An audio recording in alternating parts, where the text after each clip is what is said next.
This is my passion. This is what I love to do. But some days, sometimes, I'm just like you, man. I hate this job. Damn, I hate this job. Damn, I hate this job. Damn, I hate my job. Damn, I hate this job. I'm just like you. Damn, I hate this job. Man, I hate this job.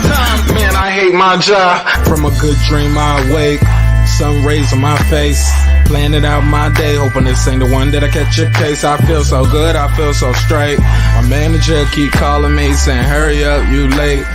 Hurry up, you late. Y'all, man, I hate this job. Man, I hate this job. Been trying to play it cool, but it's hard to play it off. I've been hanging on to this bullshit, cause my car still ain't paid off. I know I'm on my way up, my boy just got laid off, so y'all, man, I hate this job. Man, I hate this job. These hoes here so ratchet, these niggas here so sneaky. Y'all don't even really pay enough for y'all to only pay bi-weekly. I'm trying to double up my cash, take this job, shove it up your ass. Yo, man, I hate this job. Sometimes I wanna say, walk in and slap my boss. This shit is getting hard. Damn, I hate this job. Gotta make it out of this struggle, bruh. And I don't really mean to take it out on you. You just a customer, but damn, I hate this job.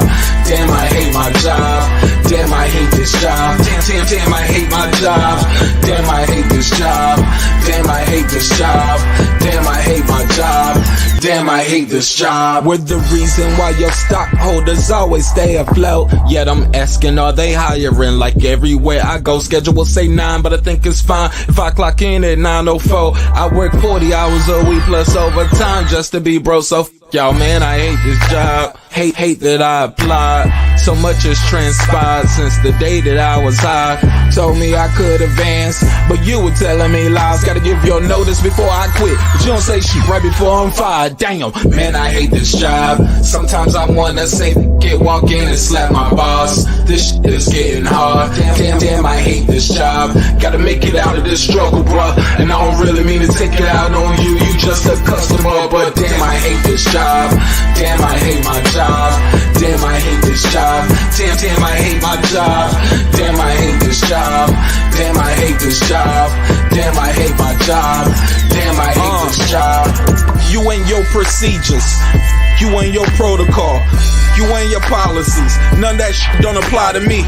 You and your quotas, you and your standards, you and your 2 sick days a year. Y'all niggas bananas. Wonder why the postman's posted with hammers, going postal with Popo on camera. His wage got him enraged, stressed out, it's hard to maintain. He flips the middle, grabs his. He said, if you don't get the picture, I quit, you ain't shit, mother. Man, I hate this job. Sometimes I wanna say, walk in and slap my boss. This shit is getting hard. Damn, I hate this job. Gotta make it out of this struggle, bruh. And I don't really mean to take it out on you. You just a customer, but damn, I hate this job. Damn, I hate my job. Damn, I hate this job. Damn, I hate my job. Damn, I hate this job. Damn, I hate this job. Damn, I hate my job. Damn, I hate this job. Look, man, I hate this job. I put my pants on one leg at a time, just like you. I'm out here trying to take care of my family. Damn, I hate this job. It's not always glamorous, for real, but I do what I gotta do for me and mine, you know? Damn, I hate this job. Damn, I hate my job. Damn, I hate this job. Damn, I hate my job. Damn, I hate this job. Damn, I hate this job. Damn, I hate my job. Damn, I hate this job. Damn, I hate this job. Damn, I hate this job. Damn, I hate my job. Damn, I hate this job. I'm just like you, nigga. Damn, I hate this job. Man, I hate this job. Man, I hate my job.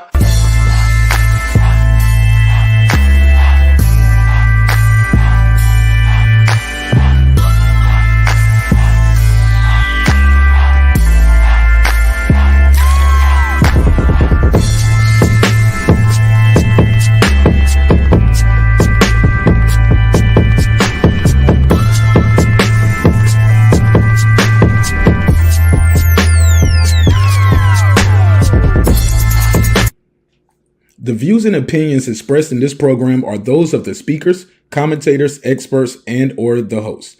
They do not explicitly nor necessarily reflect nor represent the channel's policy or the views held by the channel or broadcaster. The broadcaster or its channel cannot be held accountable for all or any views expressed during the program.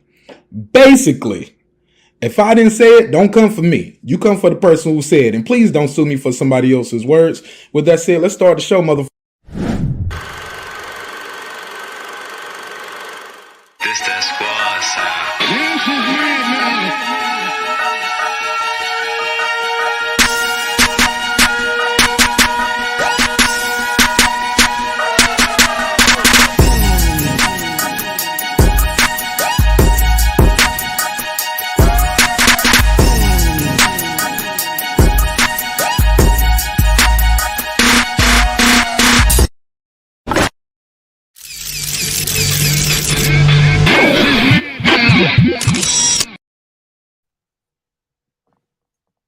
All right.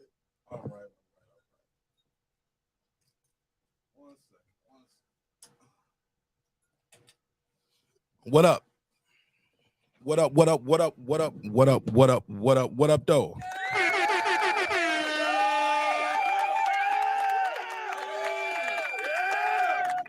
How y'all feel? What's the deal? What's popping? What's happening? What's going on? You're back in the lab with your favorite neighbor, your man Mark Nash. He is I am he. Another great episode of Breaking Beats. How y'all feel? What's the deal?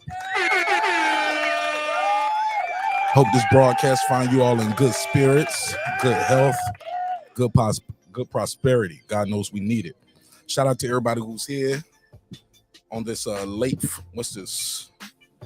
Thursday, depending on where you at. Early Friday morning, depending on where you at. Should be a good one. Got a couple things to talk about. I had a survey in the community tab asking you all, what did y'all want to talk about, right? It's not the regular day I was supposed to do the show. So I was like, shit, I still want to talk to the neighbors, you know what I'm saying? Still want to talk to y'all. You know what I'm saying? So I figured we'll have a little conversation. You know what I'm saying? Wanted to ask y'all a couple things. Wanted to ask y'all, we had a little survey. Let me see. Let me go to the survey. So I was asking the neighbors in the community tab, I was like, yo, what y'all want to talk about tonight? New York Times has crowned Kendrick Lamar as the best rapper of his generation. How y'all feel about that? Put a case on it. You agree? You disagree? Let me know. Also, I want to talk about the WBC is going to start allowing transgenders to box. Now, for those who don't know, we already had, as you can see on the screen, there's already a transgender boxer out there. But now, transgender boxers, I believe, are going to fight other transgender boxers. I was surprised. 52% of y'all said, man, we want to talk about this shit tonight. Okay. I don't think I can do a whole show of that. So I was like, man, let's mix it up a little bit. Also, another topic I had on the docket, Tory Lanez, Tank Davis. A lot of men don't believe the women in these cases. Is that misogyny? Is it just misinformation that's put out there? Are we just misinformed? See if we can squeeze that one in. I wanted to do another game night. I thought y'all was going to love the game night after the Christmas kickback was such a success. I was like, damn, I thought y'all was going to rock with that. Nope. That's tied right there with Tory Lanez and Tank Davis. Maybe y'all tired of just talking about Tank Davis and Tory Lanez for right now. So that's cool. Also, the WBO tells Jermell Charlo, we need more proof. Yep. They have, in essence, told Jermell Charlo, we don't believe you. You need more people. Or you need more doctors. That's what they're saying. Yeah, you need more doctors. We don't believe you. You need more people. So, all right. So we'll talk about it. That's what we have with it. He said, R.I.P. Sinful. The P. Don't know. I'm sorry. Rest in peace to the homie, though. I don't want to see nobody out losing their life. She said, X-Men boxing, other X-Men. Yeah, Passion and Bliss. That's what we on. Shit, Bliss, you want to join the conversation? I'd love to have you on it because I'd love to have a woman's opinion about this. And yeah, this is a pop-up episode, so I'm going to drop the link out there. All I ask is that you have good audio, respect each other, respect my show, and we can have a good conversation. So where do we want to start? Which topic we're going to go into first? Yeah. Just respect each other, respect the platform. And if not, you ain't going to last here long, bro. You ain't going to make it. Get you right up out of here, homeboy. So that's what we had with it. All right. Deuce said, yes, no boxing. Nah, Deuce. Nah, Deuce. We always squeeze a little boxing in somewhere. Well, not all the time, but most of the time, yeah, we squeeze a little boxing in. But we got to talk about it. We got to talk about it. Interesting topic, to say the least. But as always, before I do anything, I got to do a neighbors only roll call. Shout out to the neighbors. Without the neighbors, the show would not be the show at this level. So, shout out to all the neighbors. Let me give them a quick roll call. And we're going to do the damn thing. All right? All right, so let me do it. Let me roll through them real quick. KP from KC5. What up, though? What up? TJ. What up? Matt Wade. What up? Kevin Brower. What up? Pudo. What up? Juan Davila. What up? DJ. What up? Tony Boswell. What up? Karma Serene. What up?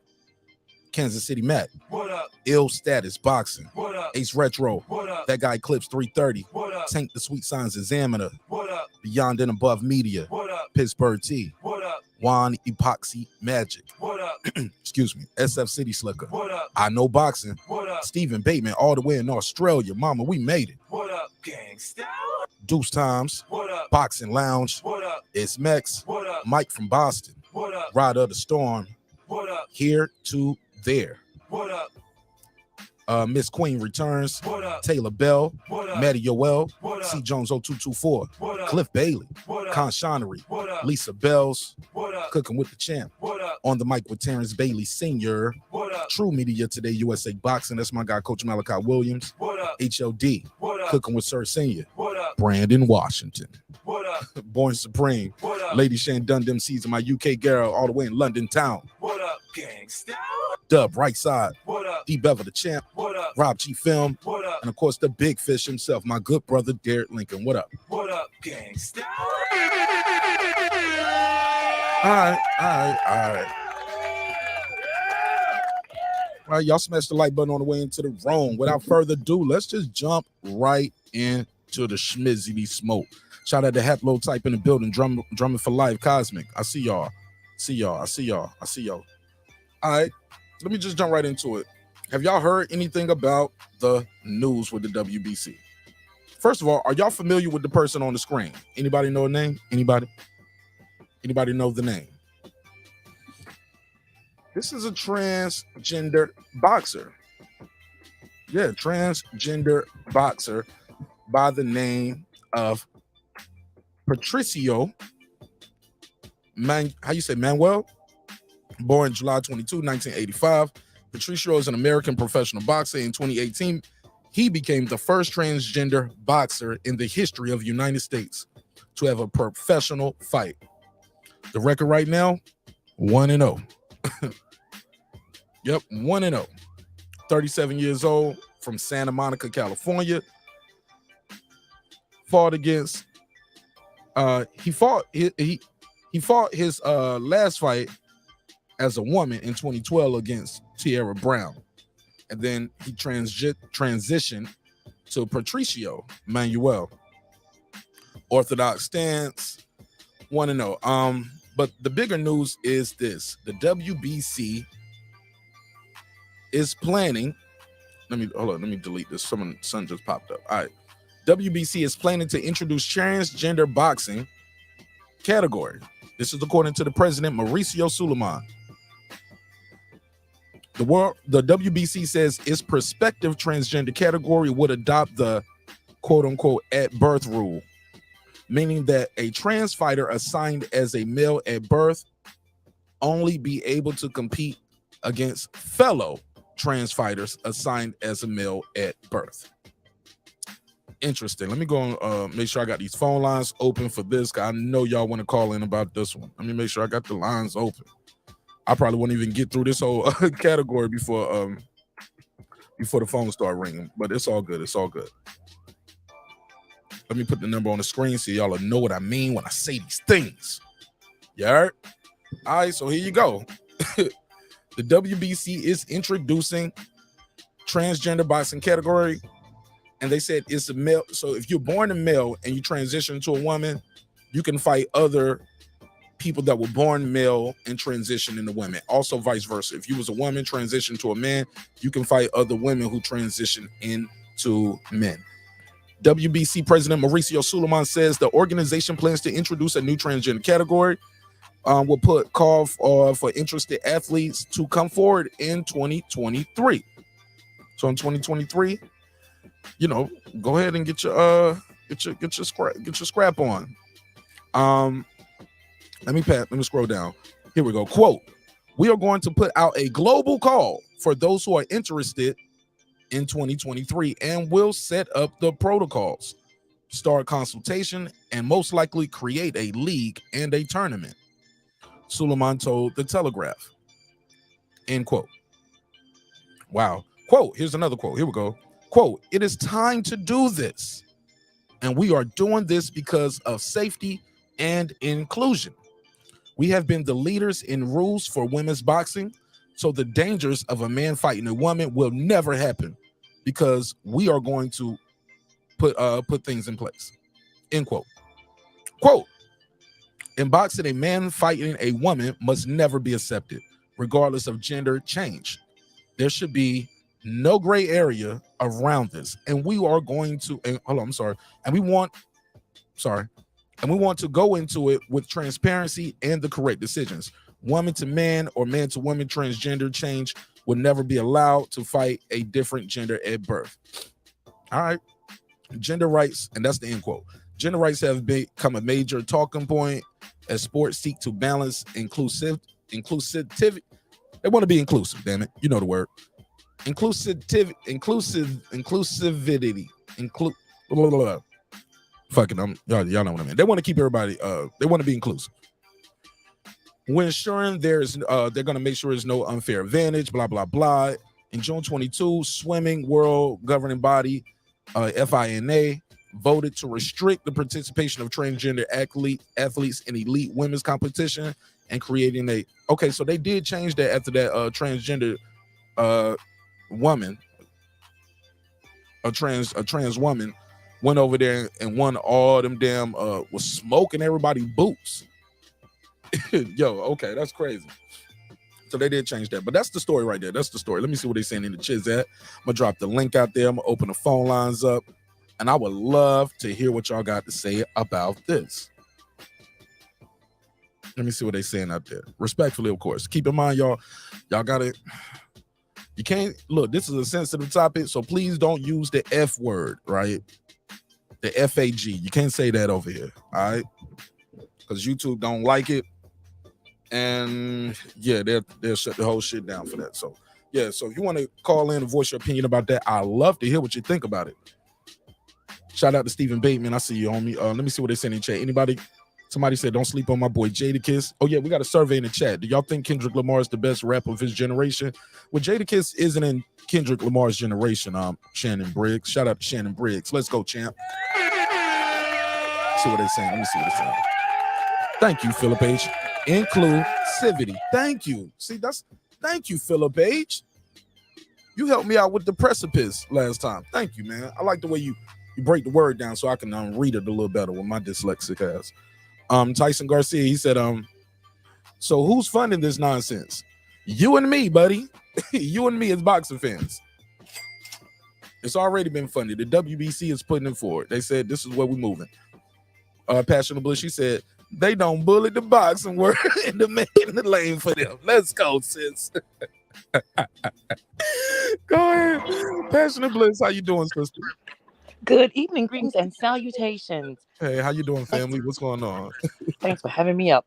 I just, I really have to admire the LGBTQ community because they go hard in the paint for their people.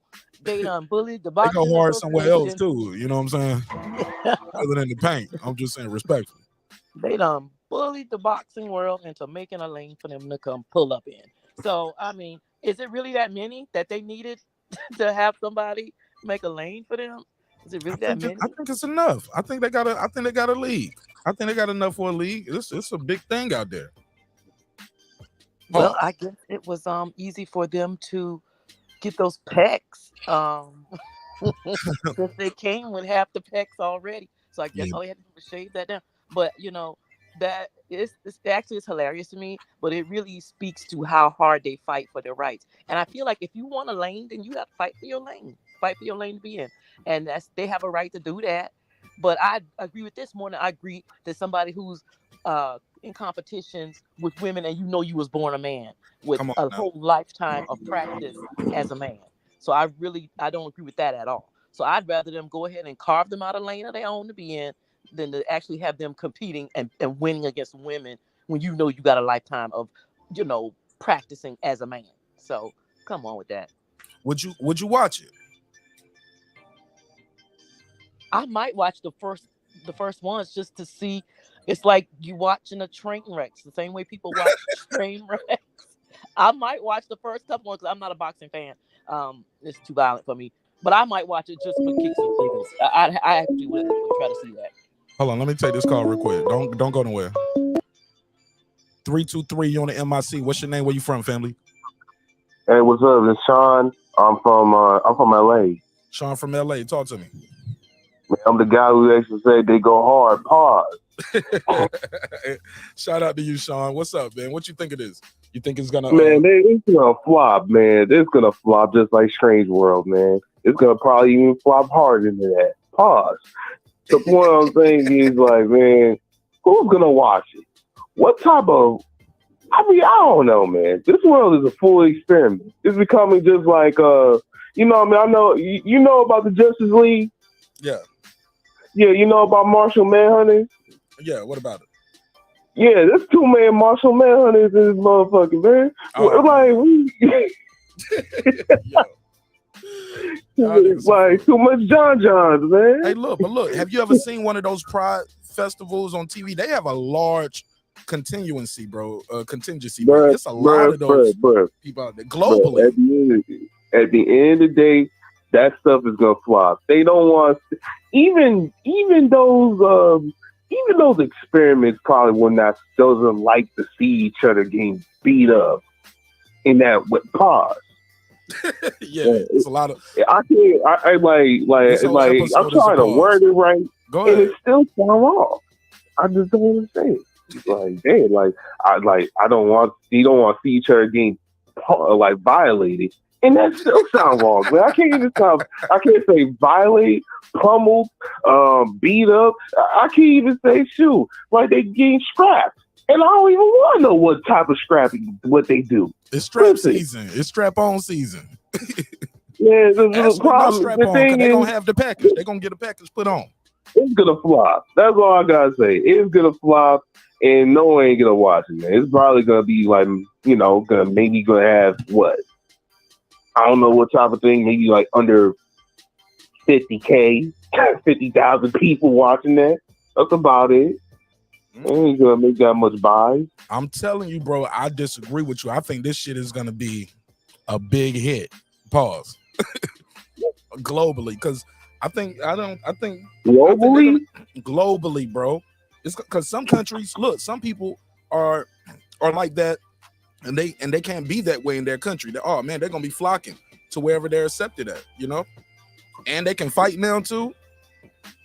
Yeah, I think so. Bro, it's gonna flop. I'm just gonna keep it real, man. And also, those countries over there, if someone's watching over there, they know what you gotta do. You know what I mean? They're gonna put some surgery in that population. You know what I mean? Put a case on it. All right. Well, I appreciate you, Sean. Thanks for calling in. You're more than welcome to call back anytime. Even if you want to call back later on tonight, you can call back anytime. No problem. My brother. Salute. Shout out to Sean in the chat. What you think? You agree with Sean or you agree with me, Passionate Bliss? He said it's going to flop. I think it's going to be a big success.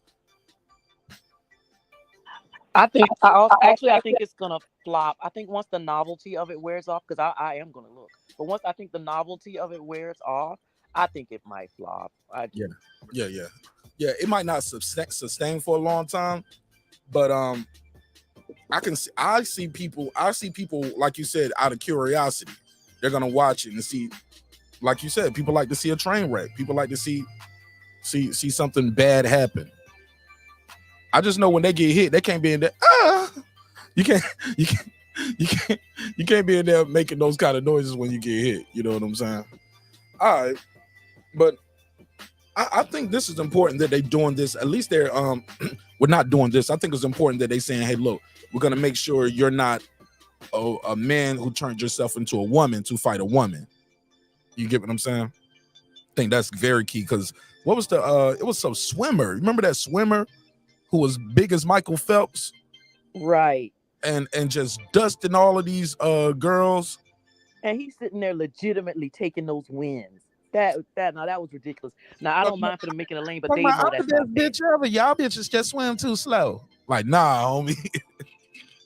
Not when you went from being 99 in the men's, and then now that you jump on the women swimming against them, you number 3. Now come on, you know better than that. Some people would do that even in this boxing shit. I think some people like, I just want to be a world champion so bad, even if I have to be the transgender world champion. That's what they're gonna do. I think they want to win so bad. I want to be a world champion. You want to be a transgender world champion? Fuck it, I'll do it. Shout out to girl behind the mic and Sister Lisa, the ladies in the room.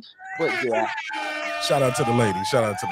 I just wonder, are they gonna wear their strap-ons? Or they take the strap-ons off when they get in the ring? So I think they're gonna have the plumbing. I think they're going from in their boxers, indoor plumbing to outdoor plumbing. Yeah, absolutely. That's what they're doing.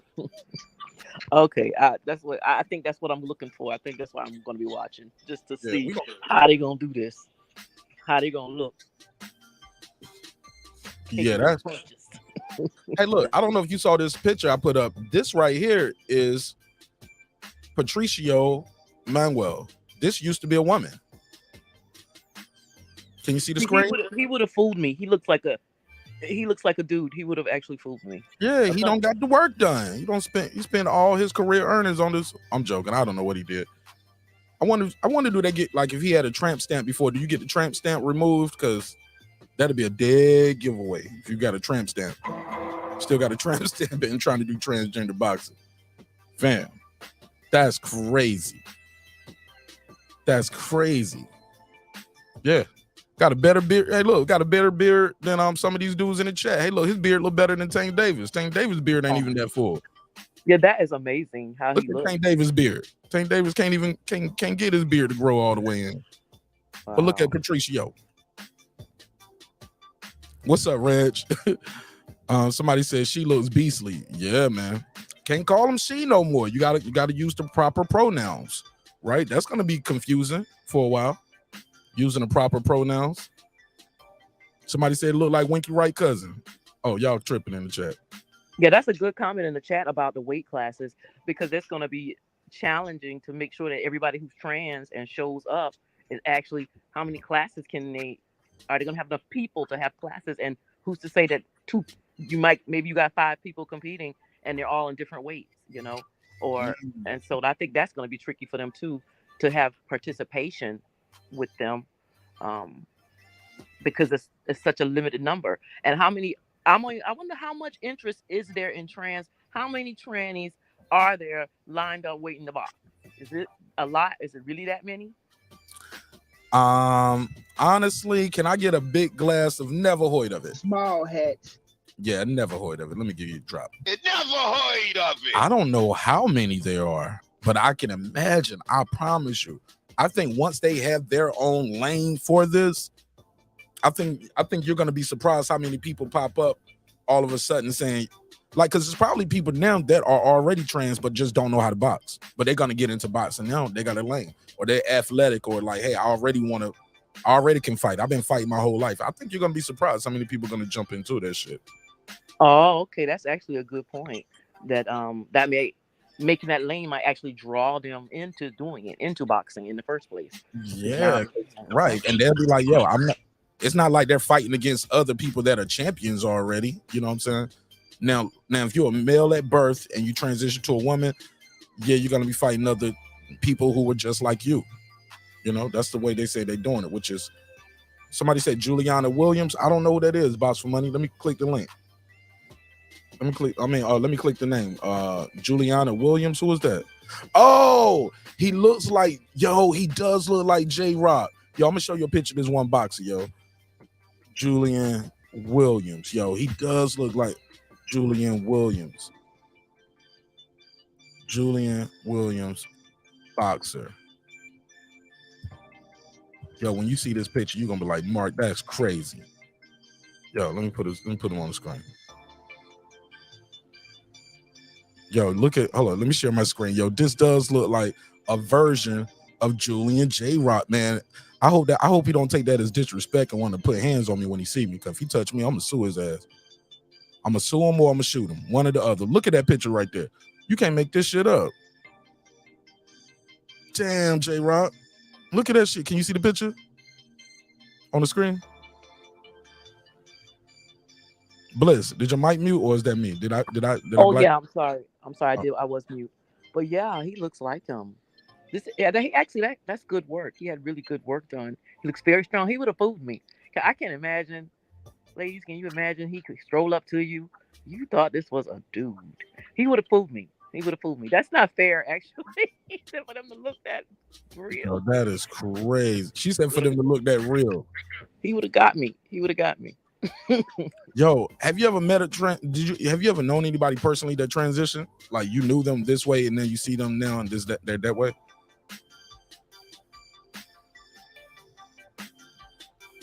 Hello?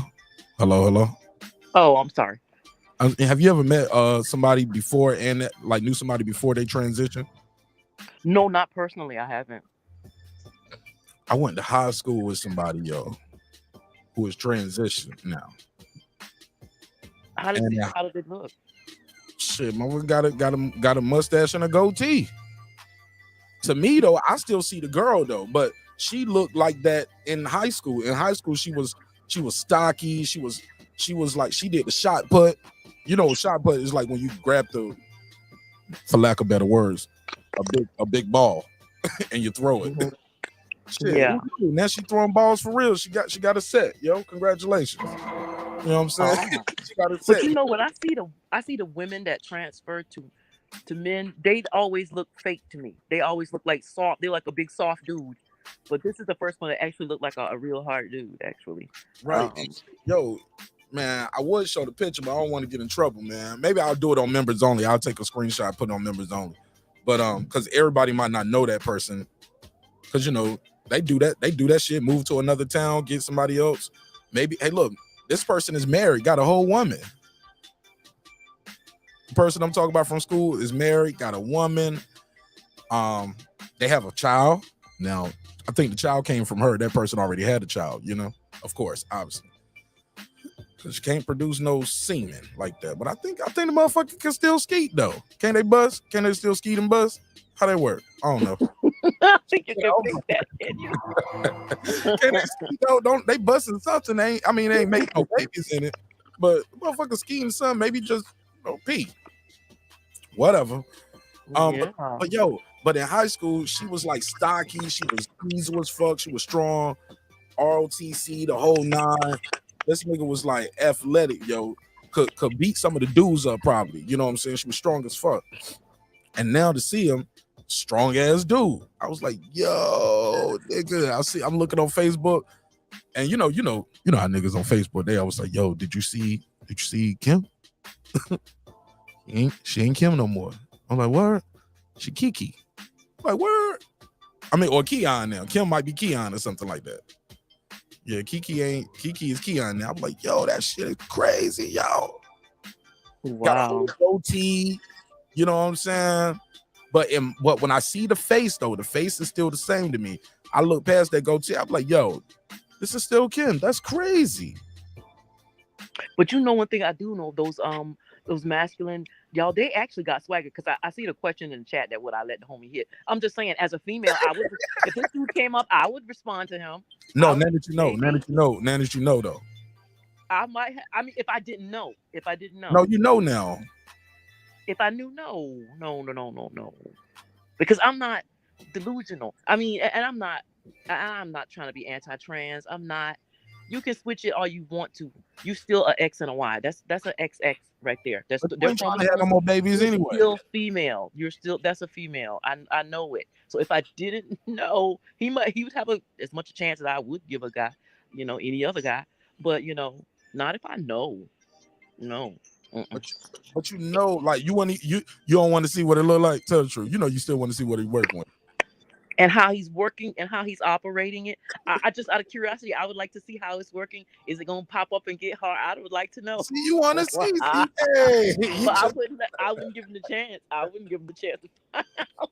Oh, so you just want to see it on tape? Yeah, I would like for somebody else to experience that and let me see it. Shout out to Passionate Bliss, keeping it real. She said, I ain't trying to fuck him, but I want to see what. She said, I'm curious. What's gonna happen? Yo. Yeah. Let's see if I pat that thing, is it gonna pop up? If I pat that thing, I don't know. I ain't gonna find out though. I'm not gonna be the one to find out. Yo, you did not say that. Yo, you did not say that, man.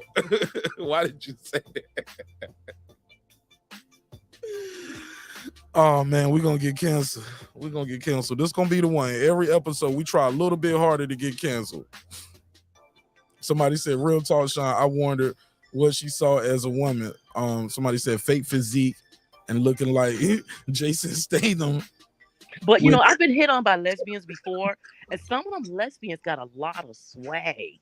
And because I remember one time one came to me at a club and started talking to me at the table, and he was leaning in, doing that guy swag y'all be doing, and I was like listening because the lady, it was I don't know what the term is for him without being offensive, and it's like, and I had to go because I was drinking. I was like, and I'm leaning in, listening. I was like, whoa, this is the girl. Did she have like a low cut fade? Did she have dreads? Like how did she look? Did she?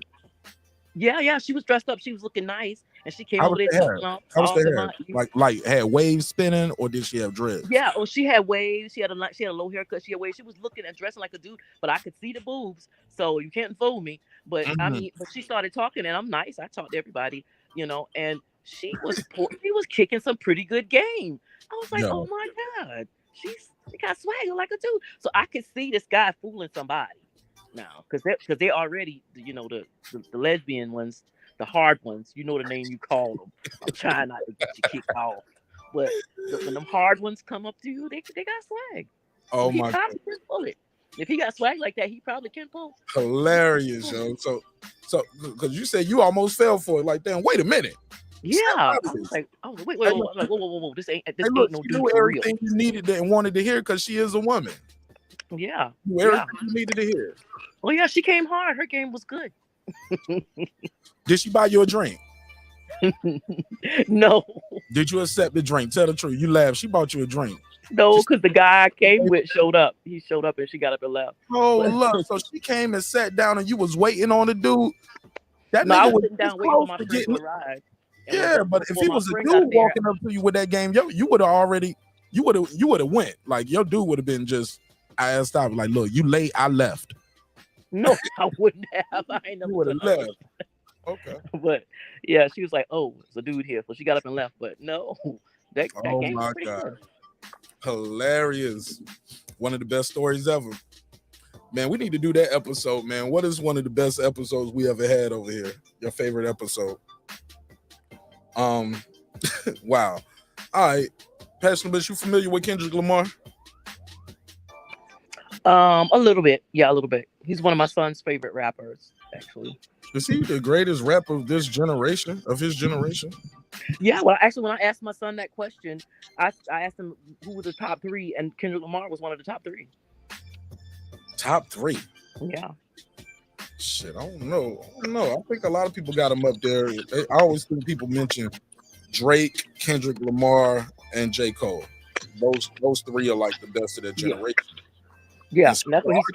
Yeah, those are the two. Kendrick is active enough. Yeah, he mentioned those other two. And he mentioned one of the other two, and he also mentioned Meek Mill at the time that I asked him. This was a little while back. But yeah, he was one of the top three he mentioned. I like Kendrick Lamar. I like J. Cole, but Drake is just so active. He outwork him. This kid keep projects coming out. And if not, he on somebody. Bro, this guy he keeps a record in the top. He keep a couple records in the top 20 or the top 100 on Billboard. He always got a record up there, and if it's not his, he's featured on it. Oh my God, this kid stay working, and I just think he's a more active. Somebody said Drake don't have classics. Shit, classic songs or classic albums? 'Cause I think he got both. You think Drake got any classics? Passion Bush, you familiar with Drake? Or you don't listen to Drake? Not too tough. No, I'm not too tough with Drake. But I mean, what I've heard, I wasn't all that overly impressed with Drake from what I've heard of his. I actually wasn't all that impressed. Because, you know, like I said, I grew up, rap didn't exist when I was a kid. So I'm used to, when I grew up on people, these dudes had to really be clever and real lyricists. And a lot of these guys, they don't sound that clever to me, what they're saying. Maybe it's the topic matter because they rap about the same things all the time.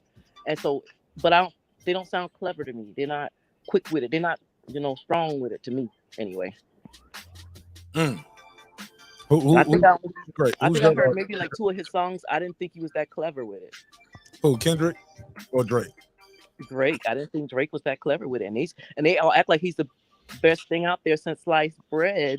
But I don't think he was all that clever with his wordplay. Man, Drake got some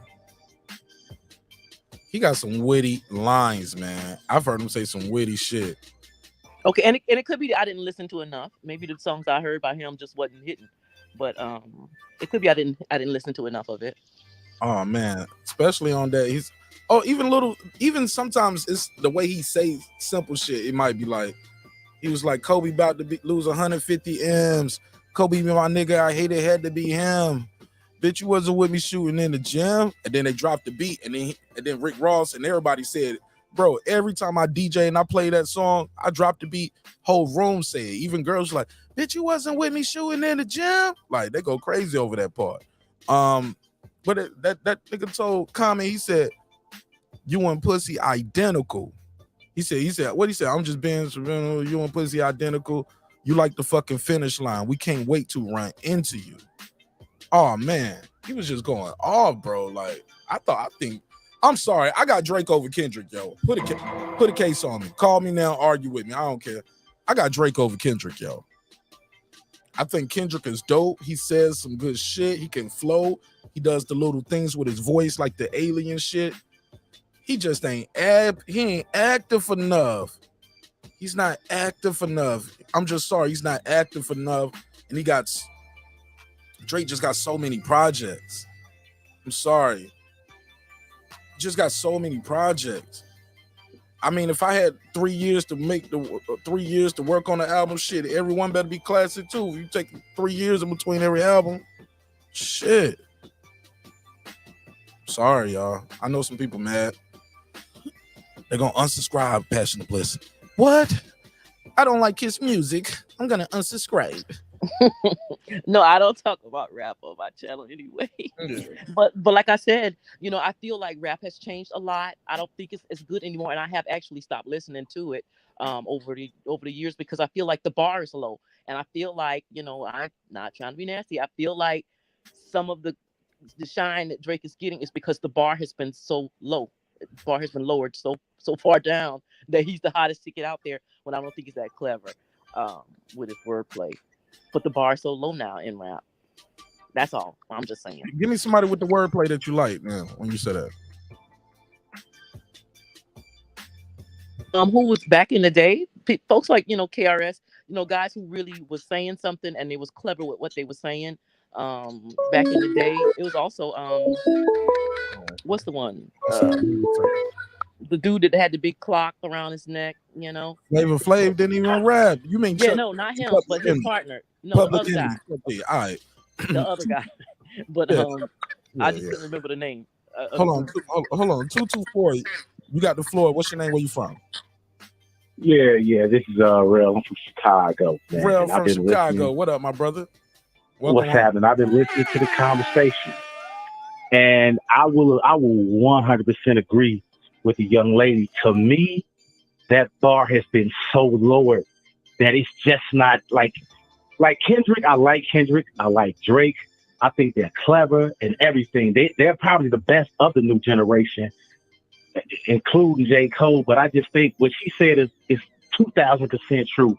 The bar is so low till you don't have to really say much of anything in rhymes anymore to make a hit song or to be relevant to a lot of these young cats that's high as hell anyway. So it's just like, yeah, the bar is lowered like a motherfucker. It really is. All right. There you go, Tupac. How could I forget Tupac and Biggie? Oh my gosh. You know, Yeah, those guys. he's not, Drake is not on that caliber. He's By especially that, you never listen to rap no more because they passed away? No. Well, they were the beginning of the death of it. Their death was actually the end of an era, actually. I feel like that's when the bar just got lower and lower and lower. And that's okay, you know. Times change and people like different things. And our parents say it all the time. Music ain't what it used to be, you know, but so I feel like that's why he's a superstar, just because it's, you know, his Now, competition is I'll say this. I think the bar started to lower, and a lot of people might criticize me for it. I think that started with the No Limit Cash Money. That's when I saw that the bar, I was like, I didn't understand the Master P thing. I didn't get it. I was like, that shit was so trash to me. The Cash Money shit was trash to me. And from that point on, I just started seeing it decline and go down, down, down. The stuff before that in the 90s, I think that was like the best era. And, you know, once I saw the Master P thing, I'm like, nah, this shit is like, and when you see stuff, when you hear people like the 21 Savages and they come out and they say this disrespectful shit towards Nas, and I'm like, wow, they say this shit and you're not even as talented as the people that you're talking about. Exactly. You know, so. But you know, that's the new wave though. You just the nigga just look. So look, 21 Savage took the Young Jeezy route. You know what I mean? Young Jeezy disrespected Nas and then did the song then Nas did a song with him. Yeah. He I apologized and did a song to... with Nas and he was like, man, I was tripping, man. You know, Nas, blah, blah, blah, blah, blah. But he started off like, Nas ain't got no homies in the feds, nigga. He don't even know Nas. Don't even know Nas' story. And then he found out, was like, oh, okay. Well, but here's the thing, though. To me, you can apologize, but what you said the first time is what you meant. You meant that. You might have took it back because I don't know why. Maybe he saw the relevancy of Nas because people was getting on his ass. I don't know. Or maybe he found out, maybe he did his research and was like, but he was like, Nas ain't no street nigga. He don't got no homies in the feds. And then all it takes is somebody to call you, like, yo, this is, or is one of your homies from the feds call you and tell you, like, yo, yes, he does. And they ain't here with me. You get what I'm saying? Yeah, well, it could be as simple as that. But his thing was about Nas not being relevant, because if you really think about it, the credibility thing as far as street shit, my favorite rappers, you know, I know for certain they didn't live the shit they rap about. So to me, that's not even relevant. That whole, whether you credible in the streets, Ice Cube and Dr. Dre, they didn't live none of that shit. And I love their music. So that's not relevant. I'm talking about the creativity. I'm talking about the delivery, the flow, the cadence, the metaphors, all of that stuff. You know, I'm not into who's really this and who's really that.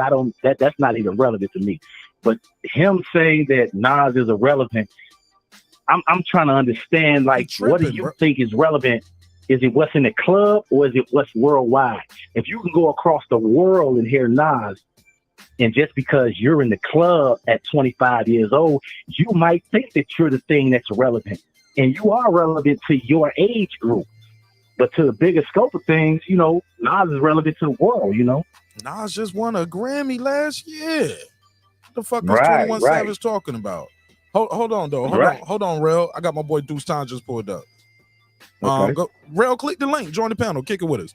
Talk some hip-hop. Go ahead, Deuce. What's up, Mark? What's up, man? Hey, what we talking about? Come on, bro. Get out of here. Let me kick him out of class. Hold on. Hey, look, Deuce. Like I always say, I would never do this in real life, especially to a goon. But for entertainment purposes on this show, hold this slap. Slap! All right, but seriously. Come on, man. I'm doing your favorite topic tonight just for you, Deuce. You said you like hip-hop. Yeah, man.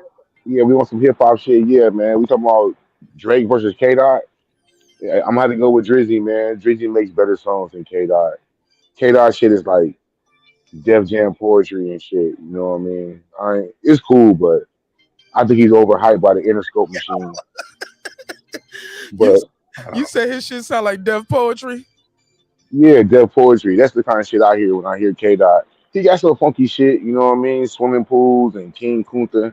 But 80% of this shit, you really gotta listen to it. Like, you know what I mean? You don't want to If a nigga listen. watching this, if you nigga watching his car or cleaning Right. his room or something, you can bump that. But Drizzy, you can turn it on for a female. You can turn it on for some turn up shit, some speaker music, all that. So I go with Drizzy over K Dot. Okay. Who you got, Rel? Who you got, Drizzy or Kendrick Lamar? I mean, to me, it's a hard pick. I mean, I like both of them. Now, I'll say this too, because my man right there, he just said that you could turn it on for a female or whatever. Now, I can tell you this. You know, I'm 44 years old. So when I started listening to hip hop, in the earlier days, it was very few females. It wasn't catered towards females. It was really catered towards lyricism. It was like that battle rap type shit. It was like the pop side of it. I don't really care for it, but I mean, I like both of them, so I couldn't really pick one over the other. I like Drake, I like Kendrick, I like J. Cole. You know, I can't pick one over the other. You know. Man. And I will say the bar for female rappers is currently non-existent. These girls have nothing. Oh. Megan Thee Stallion is the best female rapper to come out in a long time. But like MC Light, those girls, Miss Melody, those girls, they had to go bar for bar with them dudes, and they had to come with it. They was not talking about their vagina. They was not talking about laying up and that. They was coming with it. So for me, I don't listen to any of these females. Nicki Minaj, I think she's fairly decent as well. Well, back in the day, a little bit more. She's decent. She's decent with it. Meg Thee Stallion is just decent. But for women rappers, there is no bar for the women rappers. Shit, you know need what? to look up this girl named Raspity. You need to look up Raspity. You know what? She dope with as the, fuck. With the female, I swear to God, I agree with her so much tonight because it's like the female rappers now. I mean, I just gotta say it. They all got the hoe in it. They not coming with lyricism. They just selling sex. You know what I'm saying? Like you said, MC Light, Queen Latifah, Yo-Yo, they came with bars. They wasn't selling their sexuality. And I think that waters down what you're doing. If you're a true fan of hip hop and lyricism, if you're trying to sell me sex in the hip hop lane, because I'm a bit older, so I can see them selling it to some young guys. But I don't, you purchase sex elsewhere. I don't want to hear this shit in rap music. I want to hear bars. I don't mean to interrupt. I don't mean to interrupt, but it's like hypocritical though. Deuce, don't interrupt. Hold up, let me do this drop real quick. Big Dog Willie, your homeboy on the West Coast, he said Kendrick Lamar is the best of his generation, but he ain't no big and pop. Let me give him the $2 drop. I'll give you the $2. You give him the $2. All right, pay him the $2. Yeah. Oh, pay the $2. All right, now you can go ahead, Deuce. Now you can interrupt. Go ahead. Man, Big Dog Willie comment is null and void, bro. That nigga listen to Macklemore and Sir Mix a lot. Nobody cares what the hell he talking about. Hey, check it out though. But like I was saying, old boy statement before, it was kind of hypocritical because a lot of men sell sex also in their raps. What up? What always do that sell sex in hip hop? Nigga.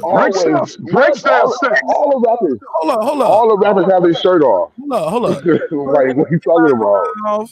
And your mother Tupac sold sex. The fucking mouth. I Get Around is a song of Tupac. I Get Around is a whole song about fucking hoes. But that's every. He wasn't selling himself sexually. Man, does anybody forget that picture of Tupac in the bathtub? He's selling sex. Clips. I was just about to say. And women brought Tupac shit. Women brought Tupac shit more than men did. Okay, but here's the thing: that picture of Tupac in the tub. How many pictures like that did you see? Big Daddy, it's a whole calendar, bro. There's quite a few. It's a calendar. Jay-Z, let's not like. There's quite a few pictures like that. To quote Jay-Z, let's not act like Tupac didn't have a nose ring. Hold up. Let's slow down. Let's relax. Let's bring it down a note. Because we yelling at the brother, and he's new to the show. Oh, my bad. No. Yeah, he's new to the show. And Oh no, my bad. I'm on my Bluetooth. I'm walking to my car. I'm sorry. you good. I just want to make sure we talking with them, not talking at them. You know what I'm saying? Yes, sir. Yes, sir. All right, go ahead, Clips though. But yeah, Tupac had a nose ring too. Big Daddy Kane posed for Playgirl magazine. Like this shit ain't dudes have done it too, bro. It's Hold on, just but go ahead, come on bro. now. To be fair now, when you think of Big Daddy Kane as a male, you're not thinking about that sexual shit. You don't think that's not what he was when Big Daddy Kane got on the mic. That nigga would destroy you. He wasn't talking to you. 80% of his rhymes wasn't about no sex shit. Okay. The same thing with Tupac. Now maybe with LL, I'll give you that. I give you that with LL, but with the majority of male rappers, they're not selling you sexuality. Them having a shirt off, that's what niggas do in the hood all of the time. That ain't really got nothing to do with sexuality. That's just what niggas do. Go ahead, Clips. I got a checkmate for him after this. Go ahead, Clips. First off, to answer your question, like I said in the chat, I do believe of this generation, of this current batch of rappers going from 2010 up to now 2013, Kendrick has definitely set himself apart. There's a whole bunch of honorable mentions, but I do agree with Deuce. Kendrick is a better MC. However, Drake is a better overall artist, not just because he sings, but the totality of his catalog and the wide range of it. Kendrick kind of stays in a meta headspace. Although I disagree with what Deuce said about Kendrick's music, I do understand that certain MCs are a little too meta for a casual listener. I noticed that, like the one brother said, I noticed that during the advent of No Limit and Cash Money. A lot of people thought the Wu-Tangs and a lot of East Coast rappers were just a little too meta, and they just wanted to hear something real that they could relate to. And so now you started having trap music started taking over because these are real people who, if you grew up anywhere around the hood, you can relate to it. Now, as far as selling sex, I'll be real quick. Selling sex and sexuality and sexual promiscuity, that is so intertwined, not just with hip hop, but with American pop culture. I mean, sex, drugs, and rock and roll is what it's all about. Okay, so I don't care if it's Elvis sitting there thrusting his hips, or if it's LL licking his lips, or if it's, you know what I'm saying, Tupac or DMX running around with their shirt off. You know what I'm saying? They're selling sexuality, and they're selling, you know what I'm saying, the alpha male cliche, and they're selling that image to women just the way you have certain female artists who know they're not twerking or running around half naked, but they are showing elements of their sensuality, I say like a Jill Scott or whatever. Right. Go ahead, Rel. You want to reply to that? Passion and Bliss is here. We got Deuce Times as well. So I mean, I still if you see DMX and he running across the stage and he's spitting the lyrics and he's doing the Rough Rider shit.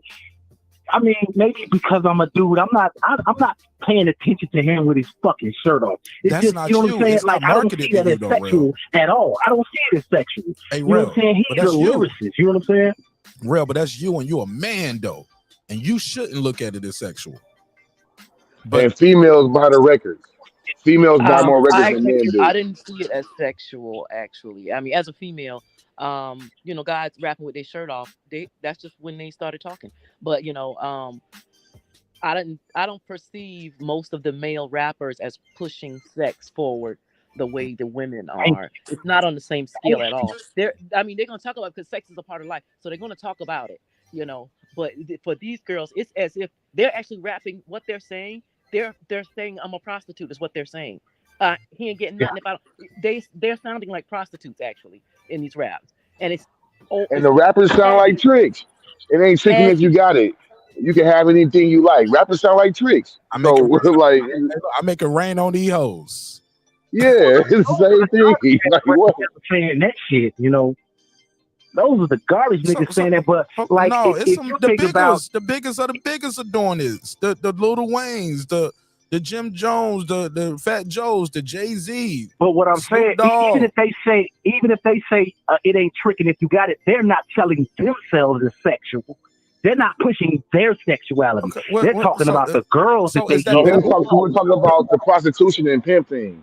It wasn't sexuality. We was thinking the Passion and Bliss point.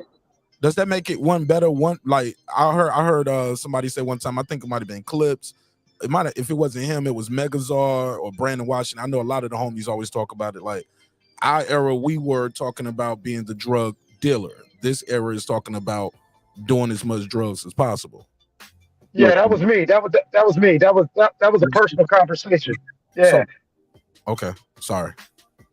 Oh no, you're good. No. That I was just saying for the people listening, we You breaking did up, that bro. late night cookup when we was freestyling, and Go ahead. and then me and Puro got it. Started talking about like how we came up because I was telling Puro how when I was young I used to hang out with Lighter Shade of Brown and the Far Side, and it was like I always noticed in my generation being an '80s baby. We liked NWA and some of these rappers because we was thugging and they're rapping about thugging. They did the things we were doing. I noticed with younger people, they, you know what I'm saying, they're trying to emulate these rappers when my generation, at least me personally, I felt like these rappers were emulating us. That's why I related to it. I was gang banging and selling drugs, so I could relate to that. A lot of these young cats, they come from good homes, they come from whatever, but they want to try to portray this shit because they're rappers doing it. My generation wasn't like that. Right. Yeah.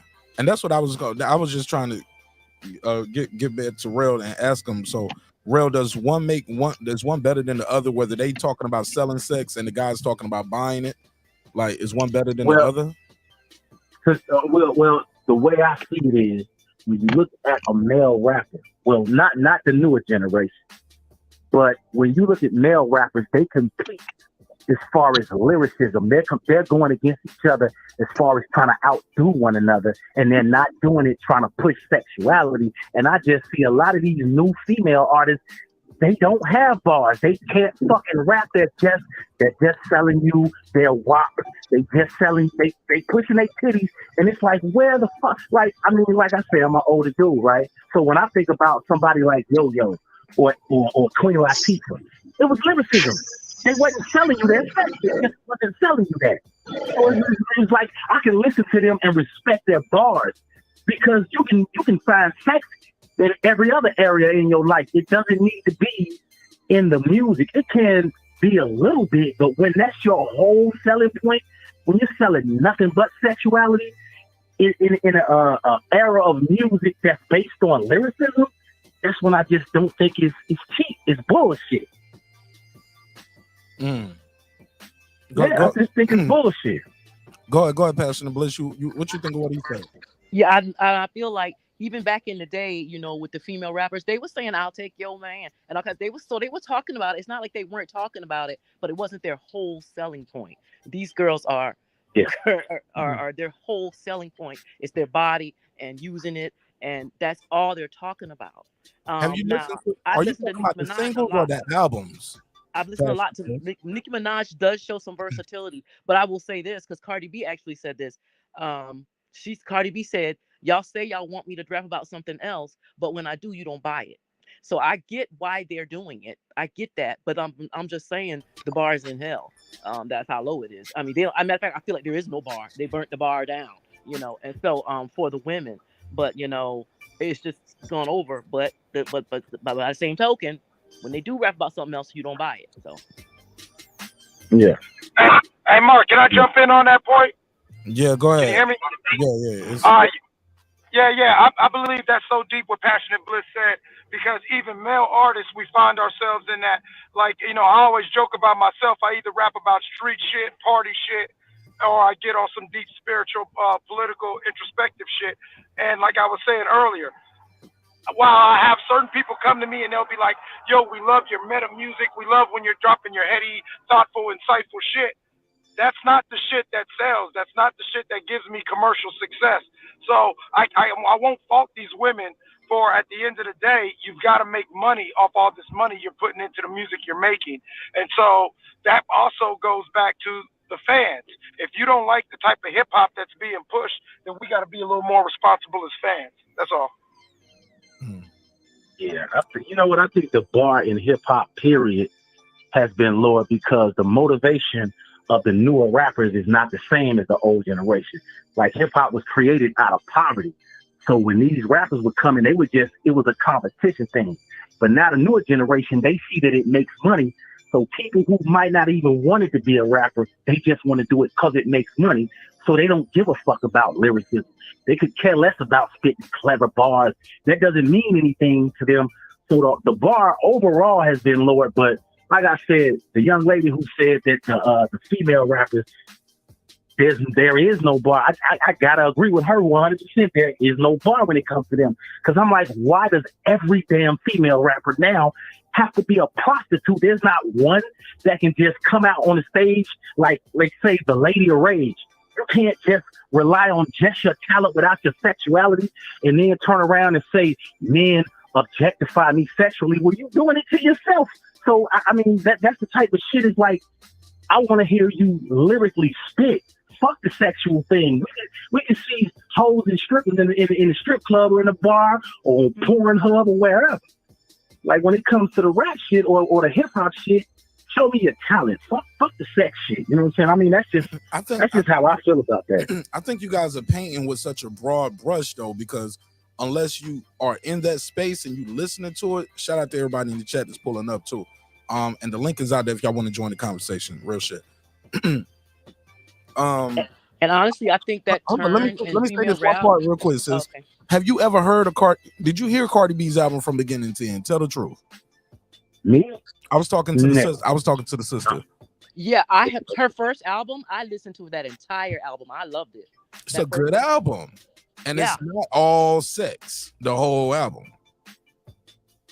Man, that album was dope. That Be Careful song was deep. Be Careful was good. I loved Be Careful, but she said but Cardi B said people didn't like Be Careful with me. She said they did not like it. And you know what happens then? She goes back to what she do best. You get what I'm saying? But that was a single, but that was a great record. Are you? And I'm just saying that to say this: like, if you listen to Rhapsody, have y'all familiar with Rhapsody? Super talented, super dope. She Ninth Wonder produces her music. Y'all know Ninth Wonder. He did the Jay-Z. He did a lot of Jay-Z stuff. He did Ninth. His group was called Little Brother. But she can rap her ass off. They even had this movie about female battle rap, and she wrote all the raps for all the females. Now I'm gonna play one of her verses, yo. Fuck it. Let me turn the monetization off on this video. Fuck it. We're going rogue tonight. Probably can't monetize this shit anyway after that first segment about the transgender boxers. Yo, yikes! Like, this probably end up being a members only video by the end of it anyway, or to be on the backup page. So make sure y'all subscribe to Mark Nash Live, just in case one day they come take this channel, because they are gonna come for me one day. So Mark Nash Live is the backup channel. Check that out. But look, let me play. I'm gonna type this chick name in, and I'm gonna show y'all some of her work. Yo, she can rap her ass off. She gonna get some new fans tonight, cause y'all like bars, right? Yeah. Oh yeah, she can rap. She can rap. But go ahead, Passion of Bliss. That's all I was trying to let y'all know. It's options out there. Some of these girls can really rap, and it's not all sex. But the single, that's how the label pushes it out. The label might push the sexy single or the party record, but if you listen to their project, shit, man, they going in, yo. Right. But go ahead, I pass the mic. Yeah, and somebody did mention Roxanne Shante. Now those were the days. I used to love when those girls would go back and forth with each other. Oh, we used to love that. Battle rappers, they don't battle each other no more. I used to love the battle, rappers, and they had to come with it quick, fast, and hard too, And so that's the kind of stuff that has been lost over time, that has actually have me to stop listening to it. Hey, what's your favorite battle rapper? What's your favorite battle rapper? But the only, Excuse me, I asked the question. What's your favorite battle rapper? Yeah, but you cut off while she was talking. Let her finish her piece, and then you can. She had a lot of stuff already, bro. Let her talk. Hold on, Deuce. We don't do that. Yeah, we ain't gonna do that now, brother. I can't say that I had a favorite, because I like them all. I just like to see them both go back and forth. I really can't pick out one and say I appreciated the artistry of what they were doing, because originally, rap was poetry, set the music. They were telling stories. It was about something. It wasn't the way it is now. And even gangster rap, I felt like had a place, and I appreciated the gangster rap because, matter of fact, I didn't even know that people were living like that, because I grew up middle class. I live on an island. I didn't even know people were living like that. So when they were actually saying something, rap was doing big things. Because I actually learned about Malcolm X through rap, and I went and looked him up, because we weren't taught it in school. We were not taught about Malcolm X, and so I had to. So I was learning something, and I went and looked up Malcolm X and read his book and everything, because I heard it in a rap song that when it was All right. when it was in that conscious phase of rap anyway. All right, I'm agreeing with Deuce now. Yeah, you was talking for a long time. Let me click. Imagine it. Can y'all hear this? Rhapsody, you better check for it. Yeah, I see it. All right, check this. Well, yeah, you can't see the screen though. Can you, Deuce? I'm sorry, that's Rail from Chicago. Rail, click the link. Yeah, we see the screen. Hold up, bro. You got to fix that audio clips. It's loud as fuck. Hey, Rail from Chicago, click the link. And join the panel, man. If you want to, I'm gonna clear this phone line though. I'm gonna try to see if I can get some more calls in. Click the link. Hold on, because I'm looking at this shit on my TV, and I'm on you got a phone? You got a phone?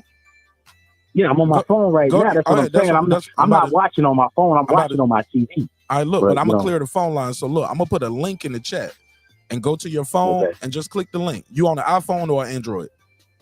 I'm on an Android. All right, perfect. You good? Go ahead. Just click the link and just follow the prompts. You can keep your camera off, and it's gonna tell you to allow to use your camera, but cut your camera off, and you'll be right here on the panel with the rest of us. All right? Yeah. All right. Shout out to Rail from Chicago. All right, you keep the phone line open. I want to see if we can get some more calls on this topic. But let me play this shit right here real quick. This is Rhapsody. Rhapsody, you better check for it. Hey, right, the doctor said it. Yeah. It's official. Wow. It's truly official. Oh my God. To these other niggas. Imagine if Ricky and Trey both had a trigger, would have been a lot less blood in the street. Hold on, let me find one of her little freestyles of it. Hold up, boom, check this out. Martin had a dream pop, Rihanna couldn't dream pop. Call me rap 3 pop when I holler team rock. Jermell with an attitude. Somebody got that. Somebody doing. Oh, okay. I don't know what happened with the audio. Let me try it again. They never ever charge cops. Martin had a dream pop, Rihanna couldn't dream pop. Call me rap 3 pop when I holler team rock. Jermell with an attitude, they never ever charge cops. When they aiming at our body, block, block, block, block, block. F the police, the slogan, till we pop the Trojan. And they condemned, I feel like Odin. Courtney's bad, so they be on the offense. They shoot our black skin Repubs and Odims. We don't owe them. Trump ain't the answer, we gotta say Biden. I feel like Biden, let go of my vices. The biggest gangs ain't the blood, Crips, the vices. FDP, NRPYG, they let us shoot from the key with a big AK. I got pink eye, CCC, Kamala, Dappin Palmer, then I key, laughing. No more capping, less than 7, we backing. Stebbing and back of Jacob Blake, we gotta get active. This for Chadwick, last tweet was vote, we gotta get active. I don't like that verse. I ain't like the I was gonna say the same thing. That shit was hella mid, bro. I won't fuck with that. Here we go. Let's hit this one. I wouldn't. Said I never cross over. Sit on our isosceles, flexing my philosophies. Said I never cross over. I left them all with wobble knees. Put me in the urban plaza the way I went Kyrie. In Brooklyn, a queen had to come and shake the shook ones. I feel like Ava DuVernay. It's time to put a wrinkle in niggas who think they shit is straight. In the words of Nip the Great, I learned you niggas out of shape. You can't manipulate the marathon just like my nipple weight. Abreast of the situation. How y'all gonna boo Drake? Knowing y'all wouldn't have a boo without Drake. Real shit. There I go again, must be smoking that la-la. Took the game by the balls and I ain't have to show you my tatas. I've been had respect from J Big behind Tata. Y'all was taking nails, I used them to spell Allah. That's God flow, rock him. Y'all be on that rah-rah. All cap, I call cap, he ain't pick up receivers. Jay was kicking game, I was open enough to receive it. Y'all was on my head like not rap, I can't believe it. Knowing my moves would make sense one day. Like Jason Weaver, Martin and Malcolm, Jay and Cat, both them niggas, you know we need them, right? Yeah, I've been better. I've been had the game. I do count the cheddar. I'm half like Little Kim. I'm half like Coretta. Yeah, that's Rhapsody, man. Shout out to Rhapsody, man. What you think, Passionate Bliss? I think she did a little something in there. I think she did a little something in there. No sex talk though, right? Just straight right. bar. Yeah. But that's the first I've ever seen her or heard of her actually. Yeah.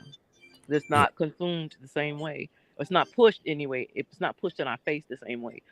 But if you're looking for it, you're gonna find good music. Like that new Nas album, man. I don't hear none of that shit on the radio, but I've heard it several times. I didn't hear the last one up there. I don't hear J. Cole on the radio like that.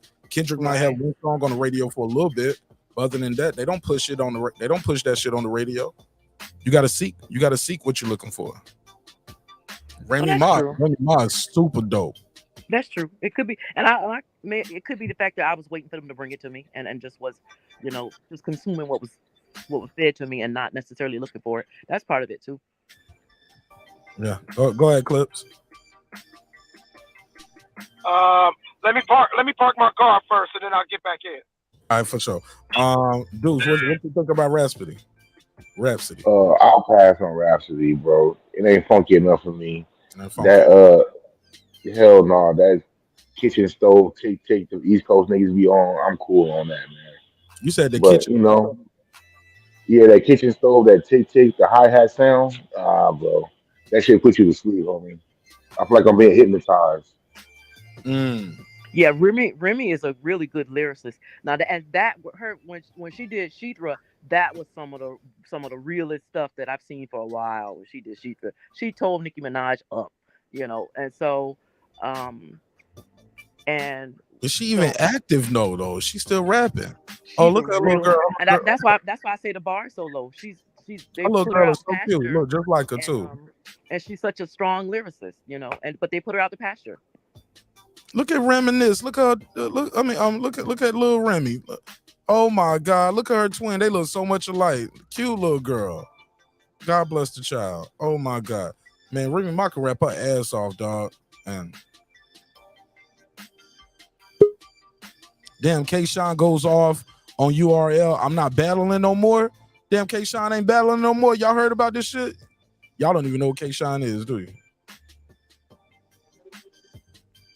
Okay, I know who K-Shine is. Hold on. I know who K-Shine is. K-Shine hard. That's my nigga right there. New York. No more. Hold up. Shit that keep that shit popping. What happened? Thing I'm saying is true. Because if they really was my mans and we was really cool and it was just crazy, why not let me go get? He's insane. Right? Why? That dude put some shit together. But let me hear what happened. He's not battling no more. He going off on URL. Say it ain't so. This is on Twitter. This is the real dollars. Thing I'm saying is true, because if they really was my mans and we was really cool and it was just, why not let me go get bread? Why? If I'm not who y'all trying to push for URL, it don't make sense to me. If I'm not who y'all trying to push for URL, why won't you let me go? I'll tell you why. Because I'm the shit that keep that shit hot and they know it and they don't want to pay me for it. So that's where we at. They know I'm the shit that keep that shit popping, and they don't want me to take that shit somewhere else. So they want to act like we still in contract, but we not. We not. Let me go. I can show y'all a message that say, yo, apologize. Cause I told a nigga what I told a nigga. I ain't gonna repeat it. I apologize, or I'm gonna make sure. What type of shit? Beasley, don't fucking play with me, nigga. And that's that. That's what I'm gonna say. He said that's all I'm gonna say, but the video got another minute and 20 seconds. Wow. Hey, look, he sound like Beasley hit him with my boy Reggie Owens. So you better apologize. Give a fuck about no security either. Straight up. But anyway, let me go. Y'all don't want to push me. Make it make sense. Y'all don't want to market me or push me as a URL entity or brand or whatever.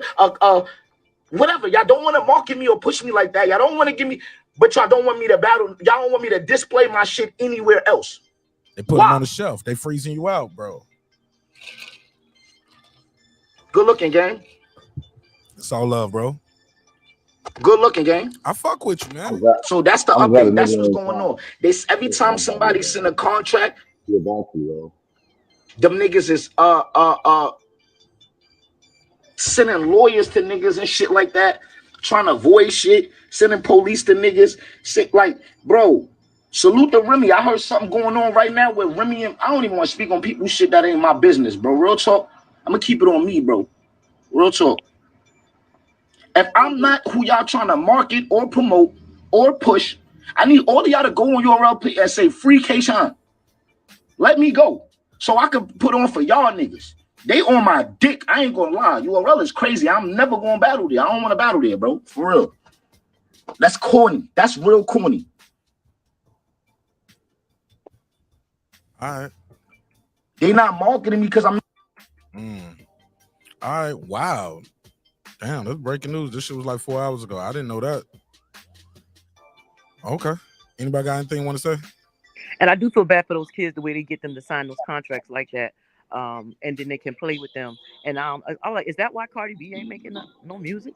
But which I don't know why, but that's there. Him saying "let me go" is going to have zero impact because some people are not going to let him go. Why would they let him go so he can go make money for somebody else or himself and not them? So if they I don't know what he's done to them or who he pissed off that they are doing that to him, but or I don't know, maybe they marketed him and maybe he didn't perform well in the test market. I don't know, but I think that's unfortunate. That they wouldn't let him go and would do that to somebody's talent. Lock down somebody's talent like that is very unfair. Damn, I ain't even recognize Remy Ma right here. Damn. Okay. That's the magic of makeup. That's what that can do. Nah, I'm talking. She done lost some more weight too, though. Even just like I can see it in her bone structure, like her face looks smaller. Oh, okay. But go ahead. This is Rail from Chicago. What's up? Yeah, I'm not really familiar with the last guy that was on the screen or whatever, but I mean, a lot of these cats, right? With the internet, you can pretty much sell your own product. Do you really need to be signed to anybody at this point? Say that again. I mean, it's a lot of artists on the internet, right? Pushing their product or whatever. So it's like he's saying he's signed to somebody and they won't let him go or whatever. But I'm trying to figure out, why do they even sign to people due to the fact that you can independently push your own shit on the internet? You're not familiar with K-Shine and URL battle rap, then, huh? You said what now? Are you familiar with K-Shine and URL, the battle rap league?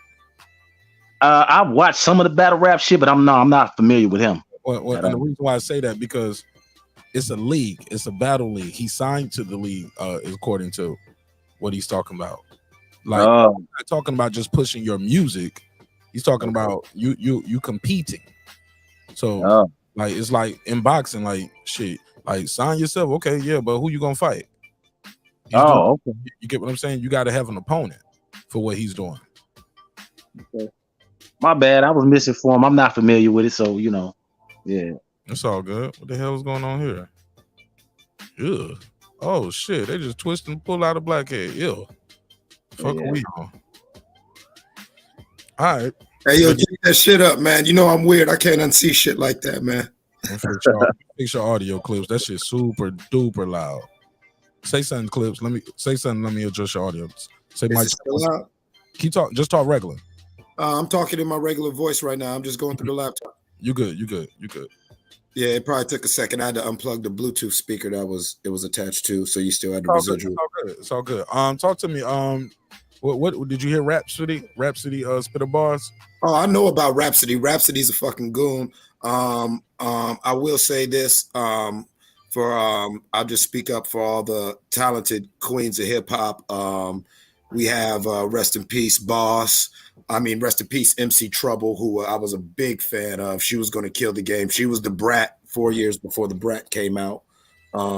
Boss, who was she was very instrumental to. I always bring her up because she was very instrumental to the early days of gangster rap. Like, if you look at the way she was rolled out and the way she just instantly was a national success with Deeper and Deeper, you almost see a blueprint of what they did with Snoop Doggy Dogg. I don't know. I really always studied that, and I was so amazed. You had great MCs like Jean Grey. Oh my God, Bahamadia.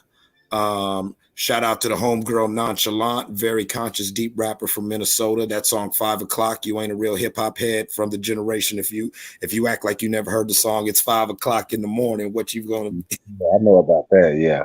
God damn it. So, Mark is 1,000% right. Hip hop, the thing about hip hop is so, it's like black culture. It's so all encompassing. And so it's out there. Whatever you are looking for, Passionate Bliss and anybody within the sound of my voice, it is out there, but you definitely got to find it. You've got to understand this is a business. And so when you trust these corporations to give you what you're looking for, you're going to be disappointed at all times because they're going to give you what they want to sell you. Right. Let's pass it around. Go ahead. Anybody want to react to that? Well, you know what? I think that some of the names he brought up, I was like, I forgot about those. Like Boss. I loved Boss with the deeper and deeper and the recipe. That was my shit. The Hamadia. It was quite a few female MCs. They had a group called the Conscious Daughters. They had a song called "A Funky Expedition." It was quite a few, and they came with the lyricism. They came with the talent. But I do agree with him. You know, I guess the corporations are the ones that's pushing, you know, the slut culture or whatever. So I guess that's what it is. You know. Right. Let me see what they say. Okay, I want to say something else. Passionate Bitch, you got anything you want to add to this before I move forward? No. Deuce? Hey, don't forget Doggy's Angels either. The homegirl Big Chan putting it down. So don't forget them. That's some real females putting it down. They wasn't about sex either. What? Not one song, bro. Man.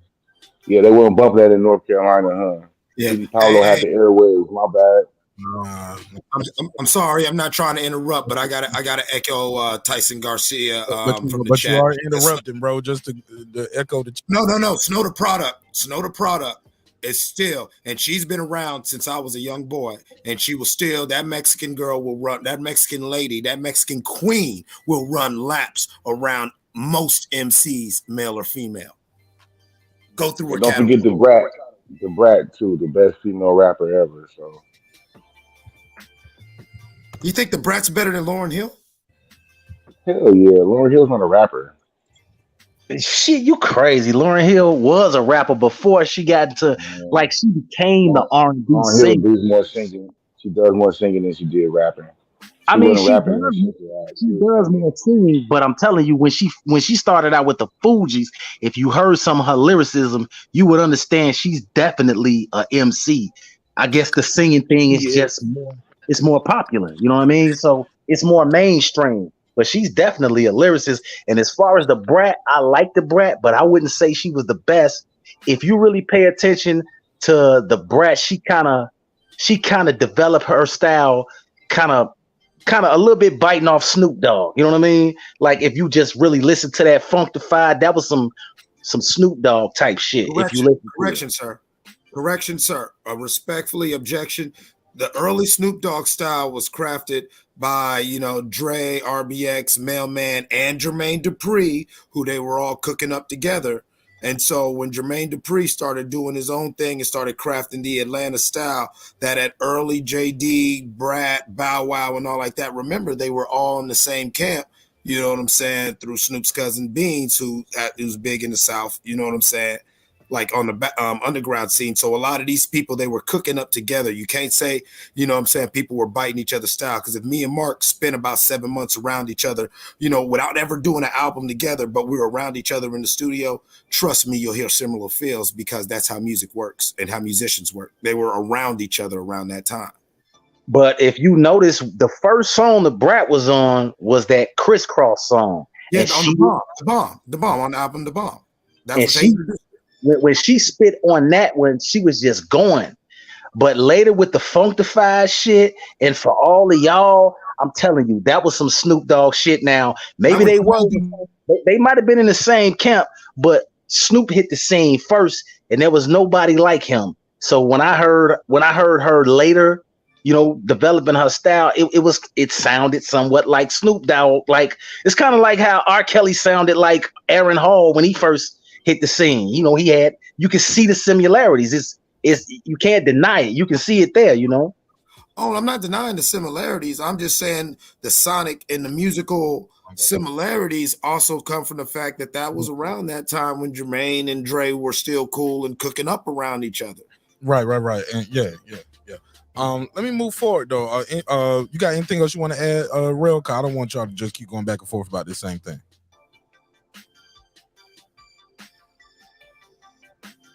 That he was talking about earlier, and I don't know because I'm not a huge sports fan, but I'm just thinking that the overall fan base of boxing, as far as when it comes to males, are probably not gonna watch transgenders box. I'm past And that, bro. We already passed that, real. Way so past that. We Way passed past that, that. bro. Yeah, go ahead, go ahead. You can give me if you still around when I do final thoughts, you can give me your final thought on that. But I'm past that part of the show, man. No, well, yeah. Like That's it was like anything you want to add on this hip hop shit? Well, I mean, I like some of the new stuff, but yeah, it's pretty much kind of watered down. You know what I mean? But yeah, that's it. That's all I got to say on that one. Yeah, I agree, man. If you, it is kind of saturated with the sex part, but on the flip side of that same coin, people would say the male side of the game is flooded with doing drugs, selling drugs, pimping hoes, misogynistic shit, spending money on bullshit, like promoting alcohol, promoting like luxury life. You know, Yeah, go ahead, they have Pastor, actually. 'cause you cut me right off while I'm talking. Oh, I'm sorry. Marriage No, me. I just keep wanted thinking to- you're finished, and then you say something else. I'm just trying to jump in. But go ahead, go ahead, jump on that. Well, I was just saying, they have actually poisoned rap for us, and I think it's being done deliberately by the corporations to impact the minds of our youth, to keep our culture in a certain state. I think it's been done deliberately, and they have poisoned rap, and they're feeding us poison through their music because music does influence you heavily. What you listen to over and over, it's subconscious, and I feel like it's something that they did on purpose. So the state that rap is in now, even with me feeling like the bar is low, the women's bar is gone completely. It's being done on purpose, and that's why those girls who really got skills are not being pushed forward. Go ahead. Anybody want to react? I will say that there's a lot of documentaries about early hip hop and how hip hop was actually created by the government because the style that was developing that goes back way beyond American music, but the American version of it, it was like a lot of the early members of the Sugar Hill Gang, 3 of them were ex-military, and even the saying hip hop, a hop, a hippie. I remember the one light-skinned dude talking about that was something they would say as their cadence when he was back in drill. You know, like Mark told the story where he was allowed to come up with the drill for his battalion or unit. I forget which one he said. And so that was something that he said when he was in. And so, but that's how he started the song, and that's how he started his little ditties. And so there was a lot of, yes, being very conscious of how music is repetitive and how music can indoctrinate people. And so when the Berry Gordies and all like that and the early Black Moguls weren't fucking with this new style, and when the Italian mobsters and the COINTELPRO and the CIA said, you know what, we're going to put money in this style, in this new thing, and we're going to blow it up, they were very mindful of that. There are documentaries where you see the people from back in the 60s and 70s talking quite openly about that was something they were very conscious of. Passionate Bliss.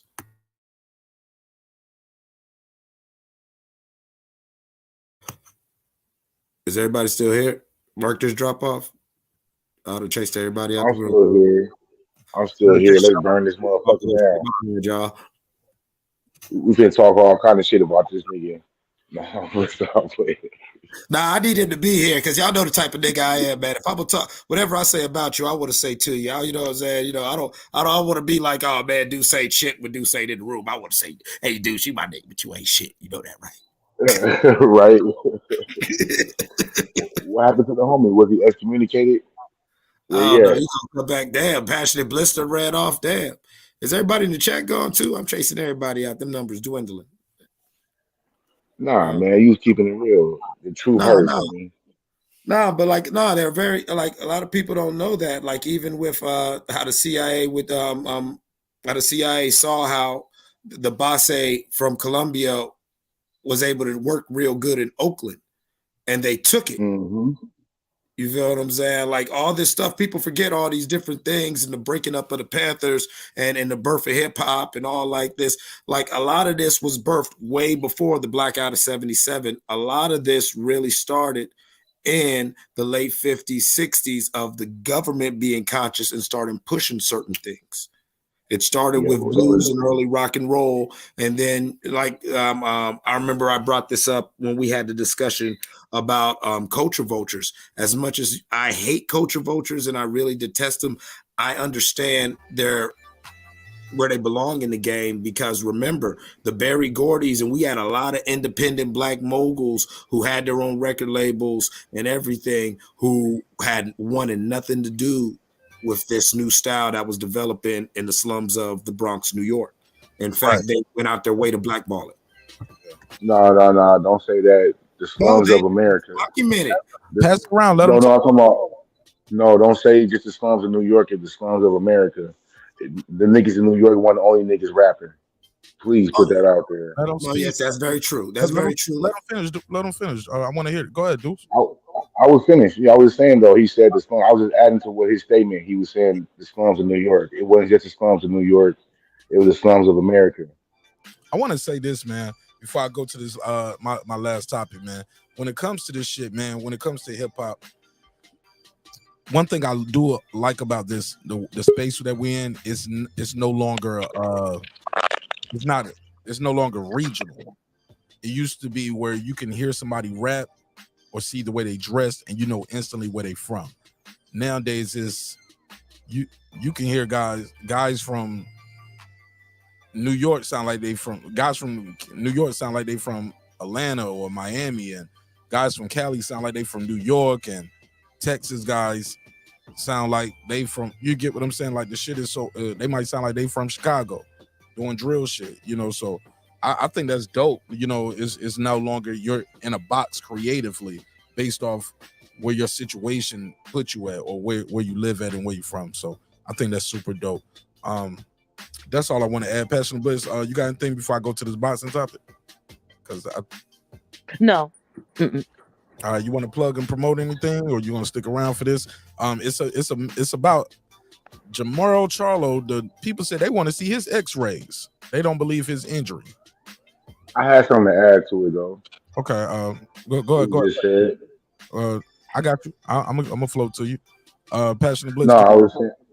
Passionate Bliss, did you want to add anything to that, or do you want to stick around for this next topic, or you want to plug and promote anything before I let you go? I can go ahead and run on now. But I just wanted to just promote my channel, Passionate Bliss. Check me out sometime. I'm also going to start going live in the next year. That's my goal for next year, is to start doing more lives. So hopefully I'll be able to see some of you sometime. And with that, y'all have sweet dreams and wait to find them all real. Shout out to Passionate Bliss. All right.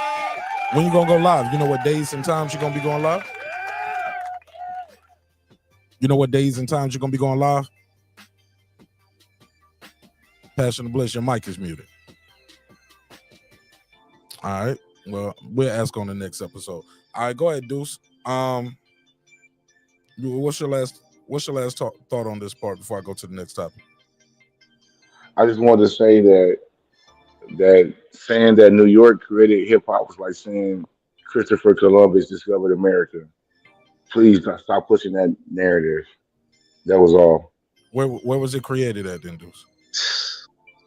It was created all over the place, bro. No, it wasn't created in New York though. It starts one place, one time. We all didn't. No, it doesn't. No, it doesn't. It happened simultaneously, same day, same time, everywhere in the world. At different times. New York was just the first people to put it on wax because of that blackout, and they got all that studio equipment. Who's the first one? Like I told you before, like the Crips were rapping back in '71. Okay. So that is a fact. Dudes were rapping all over the world, all over America, probably all over the world. Okay, but so they the first to put it on wax, is what you're saying? Yeah, New York was the first people to put it on wax. Who's the first one to record it on the like on a camera on the live show though? Who did that start somewhere? Like nobody had a camera neither. What do you mean, like they might have put it on wax, but somebody was on camera rapping somewhere too, right? With a microphone. Go ahead. Actually, they're blues, country, and rock songs that they're classified as. They're all over Instagram, all over the internet. There's so many songs. from Cab Calloway, things that you would classify if they played them right now. Like I'm not going to plug no other site, but there's a dude who puts modern hip hop beats to it, and yeah, this motherfucker's rapping and everything. To Deuce's point, not to get too deep, in African tribes, the Face Off, they used to call them poemists in the early Hellenistic period, the North African, and they would have debates about spirituality and everything, and your whole thing is you had to rhyme and keep diameter. And and that's what made the Greeks just so enamored about the wisdom of the Africans, because the ones in Egypt, that's how they would debate. That's how you would actually conduct class. And in Native American culture in California, actually, believe it or not, Deuce, you'll find this funny. There's ancient pre-Clovis tribes who would distinguish themselves between the color red and blue, and they would get into ceremonial skirmishes where they would have dance-offs and basic rap battles. Crazy, right? As always, encyclopedia of game. I'm so honored to be in your presence, brother. For real. Nah, man, I just love y'all, bros. But but Deuce, you do got a point. But as far as hip hop as we know it, it started out in the parks in the Bronx. Shout out to DJ Kool Herc. That is a narrative that is government pushed, but you're right. This blackout of 77 because them New York niggas looted some shit. And unlike y'all LA niggas in 65, y'all just looted some shit and motherfuckers shot it out with the police. Them New York niggas got a whole bunch of studio equipment and got busy. So, you know what I'm saying? Shout out to y'all on the West Coast for being extra militant with yours, but shout out to New York niggas for being industrious. Right. You're right about that. I can't admit to that. All right. Let's move it around. Rail, you got anything you want to add before I go to this boxing topic? This is the last one for the night.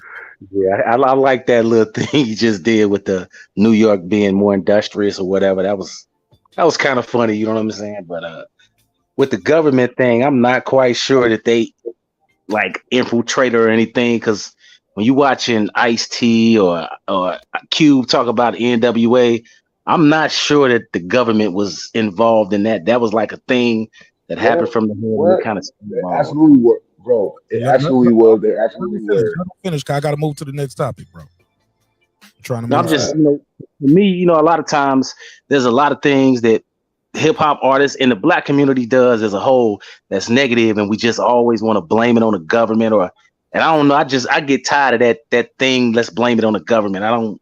You got to take the good with the bad. We got some good qualities. We got some bad qualities. That's just what it is, Fair enough. Rockman, thanks for pulling up. Go ahead, Rockman. What you trying to add to the conversation, bro? It sounds like people are mad at New York or something. Like, yo, hip hop. We're not talking about just rapping. People been rapping and rhyming since poetry began. So New York did create rapping and rhyming and poetry. We talk about the culture of hip hop with break beats, break dancing, crews and stuff like that. You know what I mean? But in particular, rhyming on the break beat. Rhyming on the breakbeat, the creation of turntables with the crossover, stuff like that. You know what I mean? A lot of that stuff was innovated. You can say, let's say not created, but innovated in New York City. They cite Bronx, New York. I grew up in the 70s. I was seeing stuff like that in Brooklyn as well. You know what I mean? I ain't gonna say it was simultaneously. I'm gonna go with them and say Bronx. Like the thing in New York, we very tribal too. You know what I'm saying? So Brooklyn gonna say they did it first. Queens gonna say they did it first. And the Bronx, has most evidence of doing it first. You know what I mean? So I'm gonna rock with that. But rhyming, rapping, poems alone, no. But the culture that springboarded what we doing today. I mean, come on. You like Mark said, it started similar. You know what I mean? So that's my piece. Yeah, I don't think everybody is lying about it. I don't think it's a conspiracy. They're all going with the narrative, bro. We'll do that. Mindless conformity. Hey, Deuce, I'll do that on my conspiracy week. I'll put that right beside JFK. Okay? We'll put that beside, all the other ones. The moon landing, JFK, 9/11. Did hip hop really start in New York? All together. That'll be on Conspiracy Week. Fair enough? I don't think that's a conspiracy, bro. Just because it's anti-narrative don't mean it's conspiracy. You can't let these people tell you that they're the only person doing something. We'll prove. Well, we got it. You'll have your chance to bring your data. All right, I will. Yeah, because everything can't start somewhere at the same time and on the same day, at the same minute, same hour. Somebody did it first. Can we agree to that? And I don't know, bro. Great minds think alike. Yeah. But we don't think like somebody thought of it first, though. We don't think of it same hour, same minute, same day, same moment. Hey, Deuce, would you say that California invented gangbanging? The way we know gangbanging, yeah. But the first gangs wasn't hip hop. Right there, brother. That's what we're saying about hip hop. Motherfuckers was rapping and doing their thing, but what you call hip hop, the fact that we call it hip hop, all that shit began in the Bronx.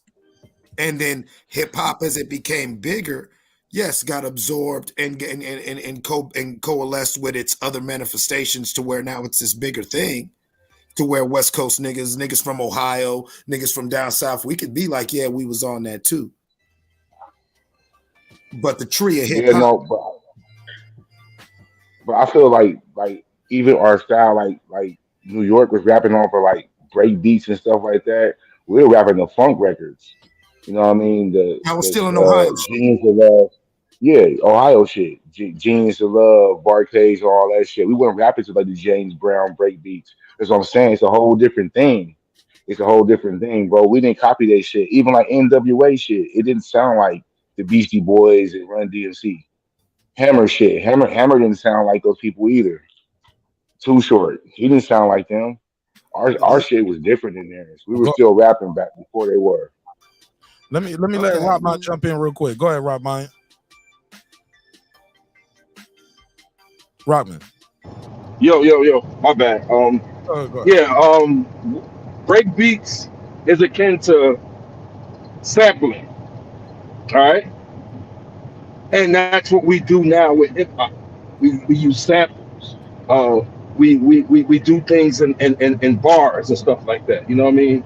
We don't just run straight through on a funk record. You know what I mean? Like we don't do that. Like that's what we're talking about. We talk about the essence of how it evolved and what we're doing today. You know, sampling. Like I said, sampling. I ain't gonna repeat myself. Go ahead. But we got so many other things. We got jazz.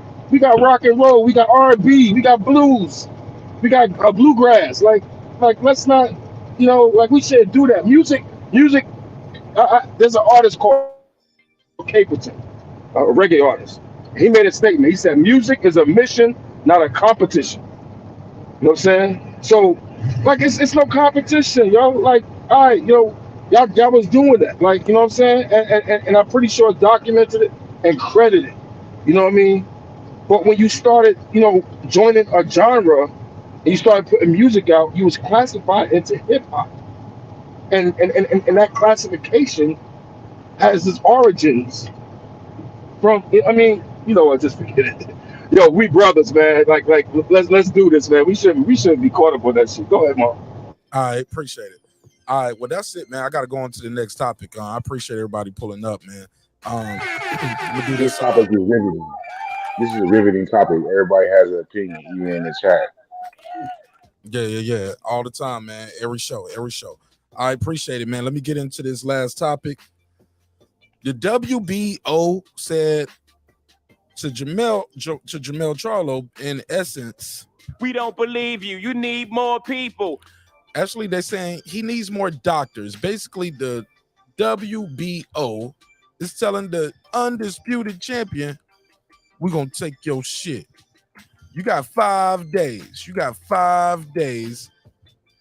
To go to a doctor that we approve of and let us know what the hell is going on with this damn hand, when you coming back. And you know what? If it's too long, we still might strip you.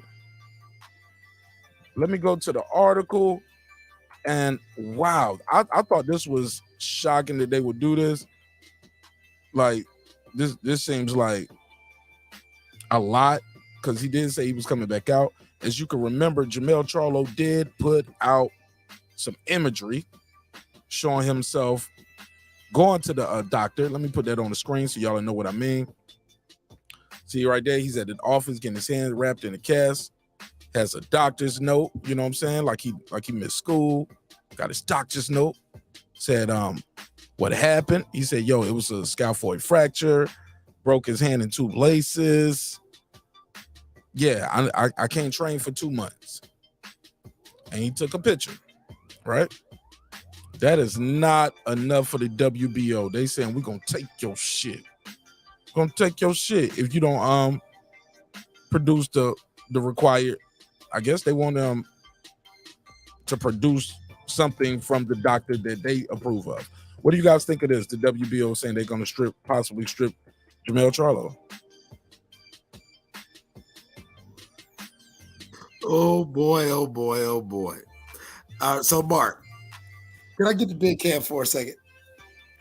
This is what he said. Just one second. Can I get the big cam for a second? Can I get on the big I screen? don't know if I trust nobody. Just say, spit your signs.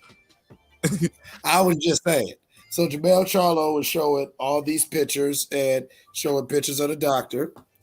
And pretty much the WBC is saying that, you know what I'm saying, you know, buddy out here just out of control. And so they said pretty much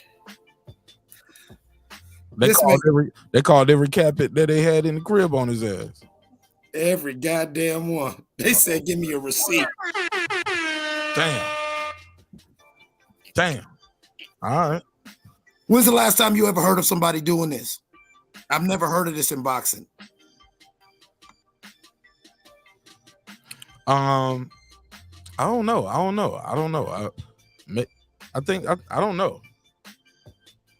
I didn't think they would.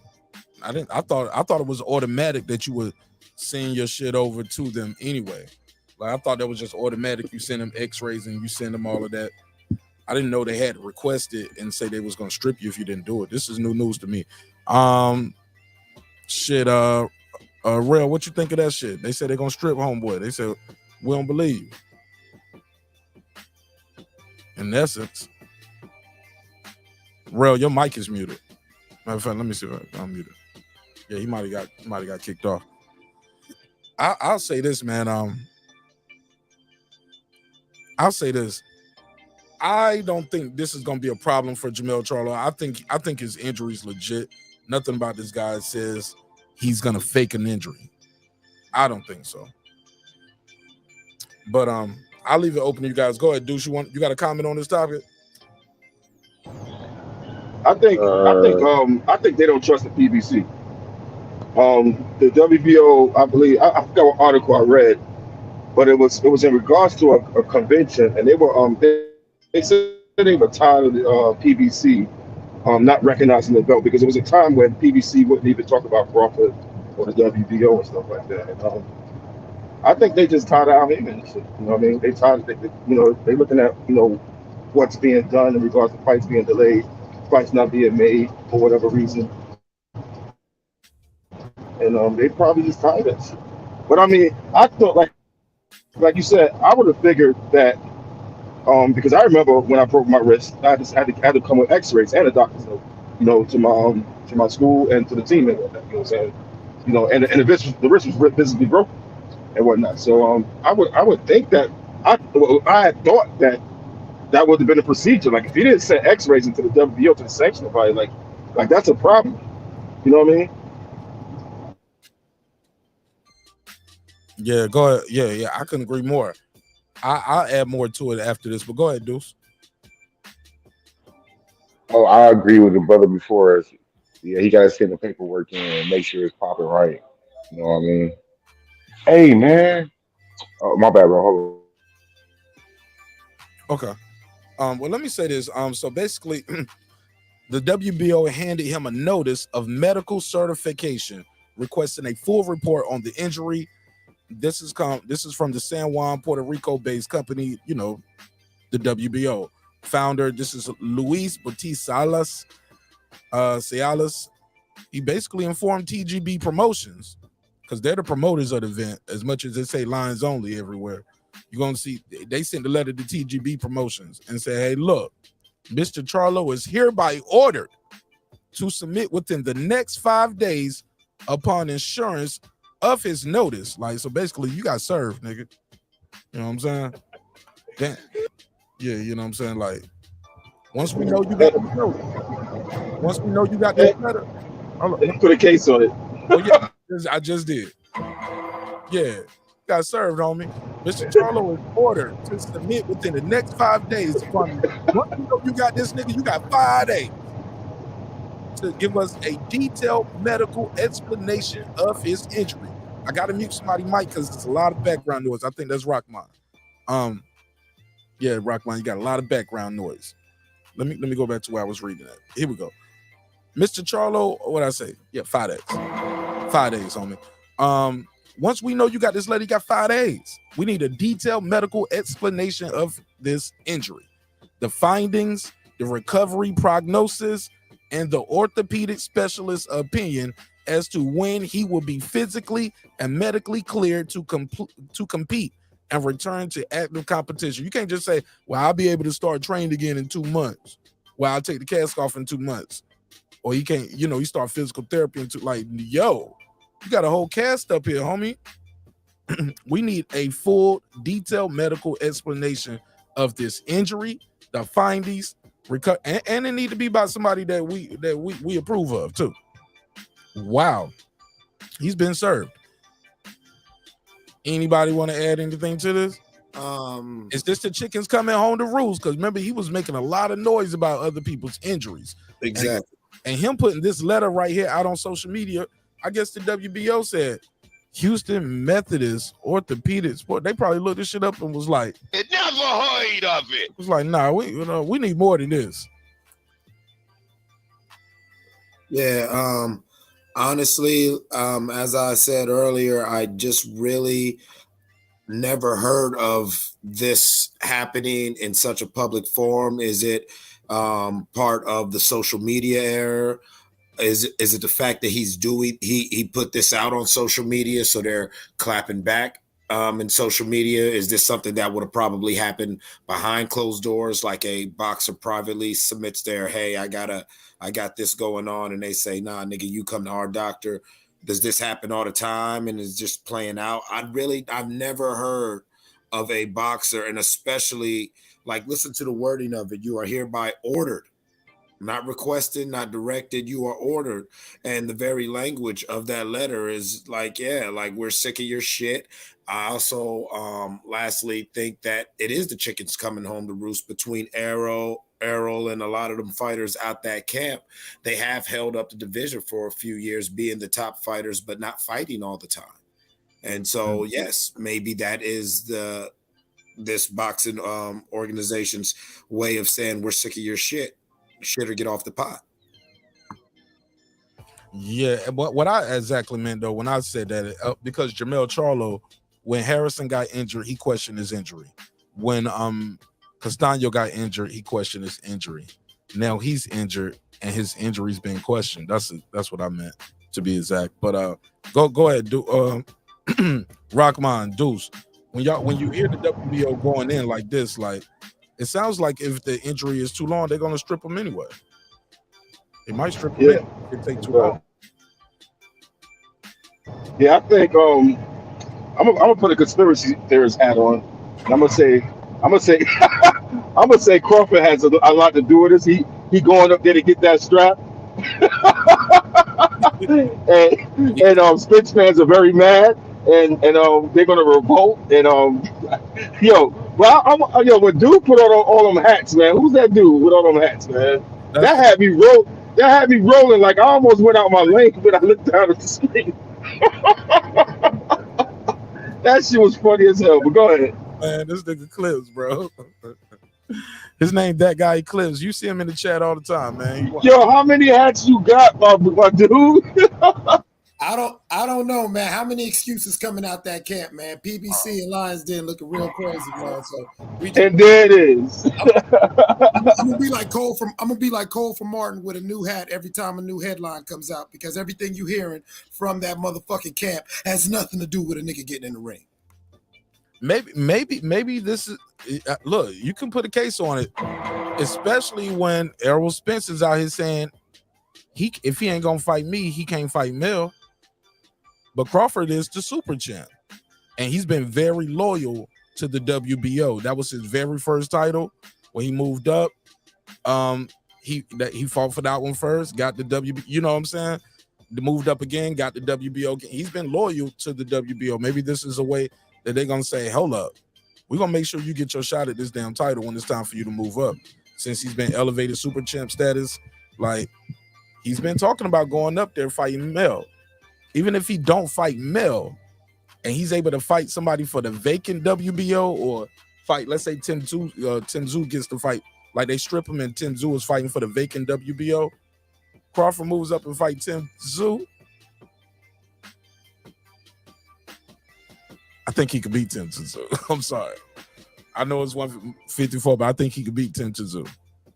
And if he can beat that guy, wow. 4-division champion, and now Jermell Charlo gotta fight him if he want to get his shit back. Oh man, look how Crawford is a problem, boy.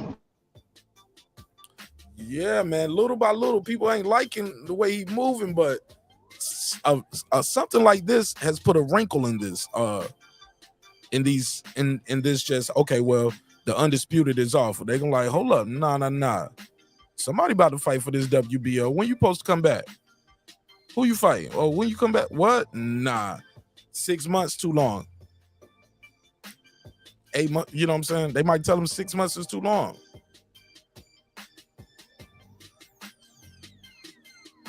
Cause they want a date. They want to know when he's gonna be able to fight. I don't know. I'm excited about it, bro. I'm excited. These next 6 to 8 months in boxing about to be very interesting in what happens in the next 6 months. Between that, Tank, and these ongoing cases, will the Ryan fight happen? Will it won't? Errol got 120 days after whoever he fights to either drop the belt or fight Boots Ennis. Is he gonna drop the belts where the fans call him a duck if he dropped the belts? If he dropped the belt instead of fighting Boots, like, fuck that idea. Oh my God. Will he fight Boots? I don't see it, bro. I don't see it. He'll get my props though, but I don't see it. But go ahead, I'll pass it around. Anybody got anything else? The WBO is that's the Puerto Rican belt, right? That's they mentioned Puerto Rico. And if I know anything about Puerto Ricans, like HLD, Puerto Ricans like to throw some shit in the game, and that's exactly what the WBO doing right now. Like they call it Jermell Charlo and the PBC bluff, and you know, if he can't do what you know or abide by their rules or whatever they just commanded, then his ass is up out of there with that belt. Simple as that. I agree. I think the WBO is getting sick of their shit, and they call it cap on all that. Yo, what the hell is this thing got on his face? Is that RoboCop?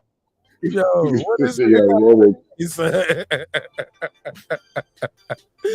yo, this nigga's what's the nigga name? Magneto? Was that RoboCop? War Machine. War Machine. Yo. It never heard of it. Who's War Machine? War Machine is Iron Man's sidekick. Oh, I don't know. Don Cheadle in the MCU used to be Terrence Howard, man. Right. Terrence Howard he deserves more money. Right. I get you. X, you said no. You said you asking about is 5 months too long. I'm gonna say this as far as the 5 months, bro. It ain't for me to decide. I think the dude work hard to get undisputed. Like, be patient with him. You get what I'm saying? But I get it though. Like, that's the whole division being tied up. They can, or you know, for X amount of time. But 5 months, like 2 months to train. If he can fight in 5 months, yeah, I will wait for him. But shit, yeah, that's crazy, man. That's crazy. I can't believe they talking about stripping homie. But it does make it interesting if they do. Like, who is Tim Tszyu about to fight? Like, and when he comes back, you just fight. Like, you still the undisputed champ. You the real champ. And when you come back, you fight whoever got the belt when you come back. You get what I'm saying? If Tim Tszyu got it, you fight him anyway. But we got to keep the boxing game going. What you think of that idea?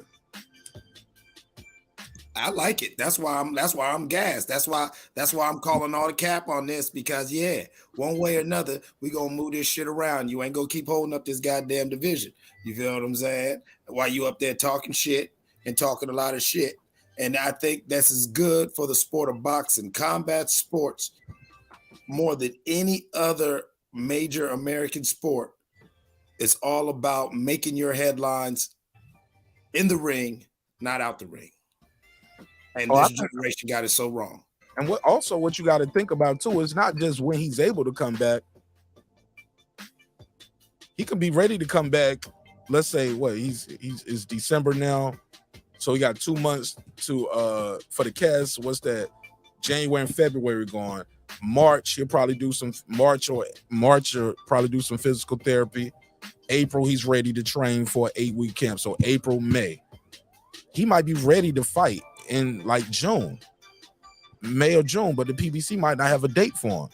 It might be they already got it. That date is already for Errol Spence.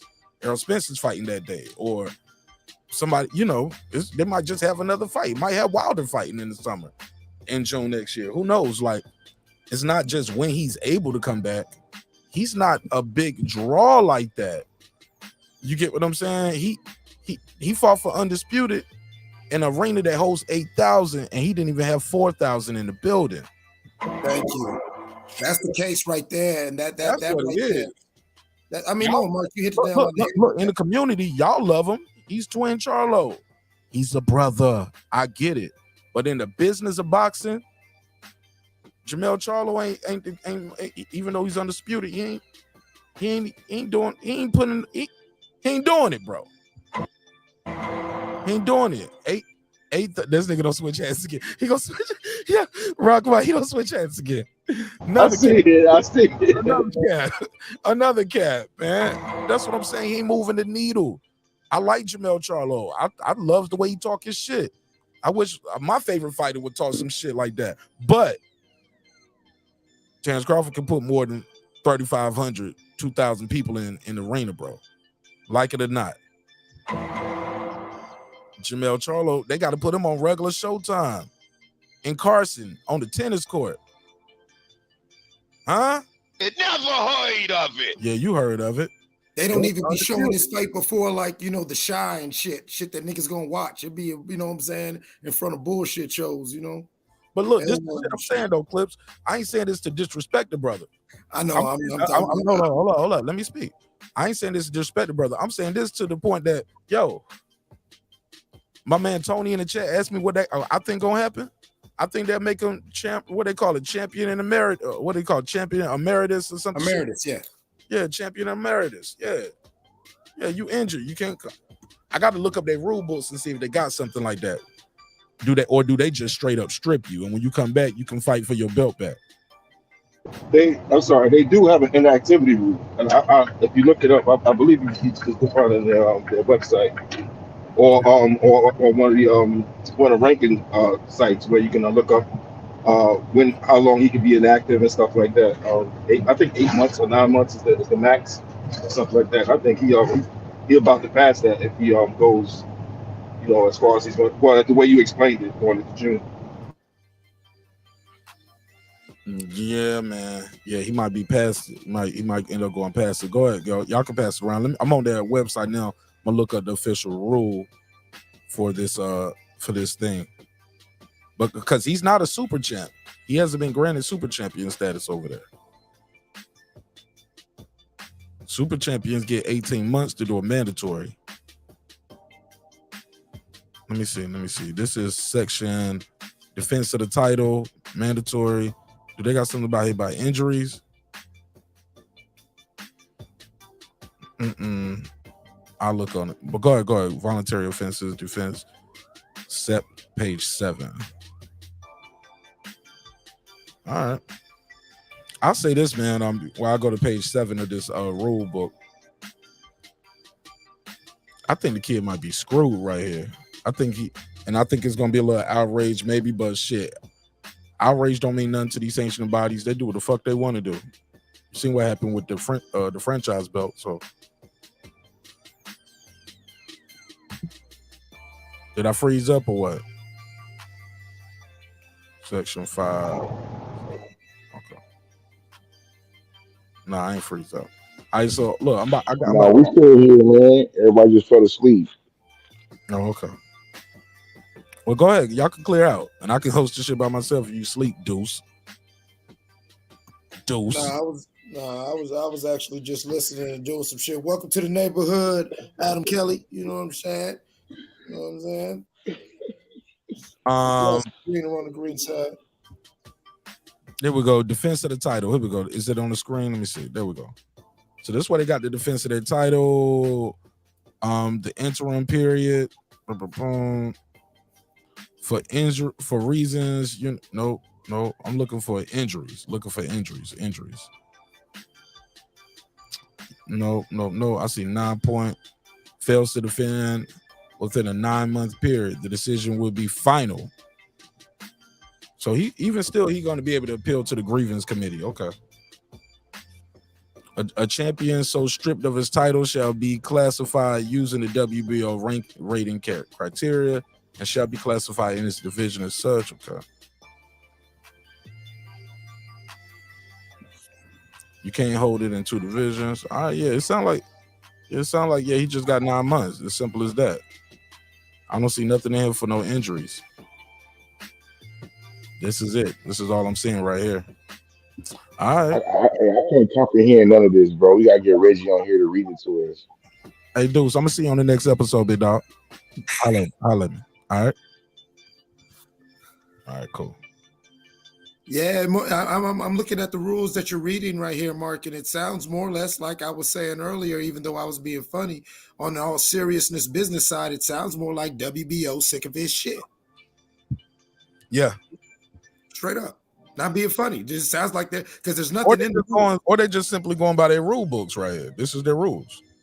Right. It's been over 9 months. What's happening, bro? Like if you count the last time you fought with when you're gonna fight again, yeah, it's 9 months. We gotta move forward. They're gonna keep your ass working over there unless you're a super champ. Because when did he fight Castano? When was that? Let me see. Let me pull that up. Jermell Charlo, Castano. Let me go back. Charlo. I think that was May. It was May? Something like that, yeah. May. I'm pretty sure it was May. May 14th. May 14th. Okay. So that's what it is. So if it goes past May, shit, if it goes past May, he's screwed. Matter of fact, May would be a year. So if it goes past when? What's 9 months from there? January. That's why you had to fight in January. It's all fucked, homie. Yeah, he fucked. Yeah, they taking that shit. Oh my God! And watch Crawford go right to 154.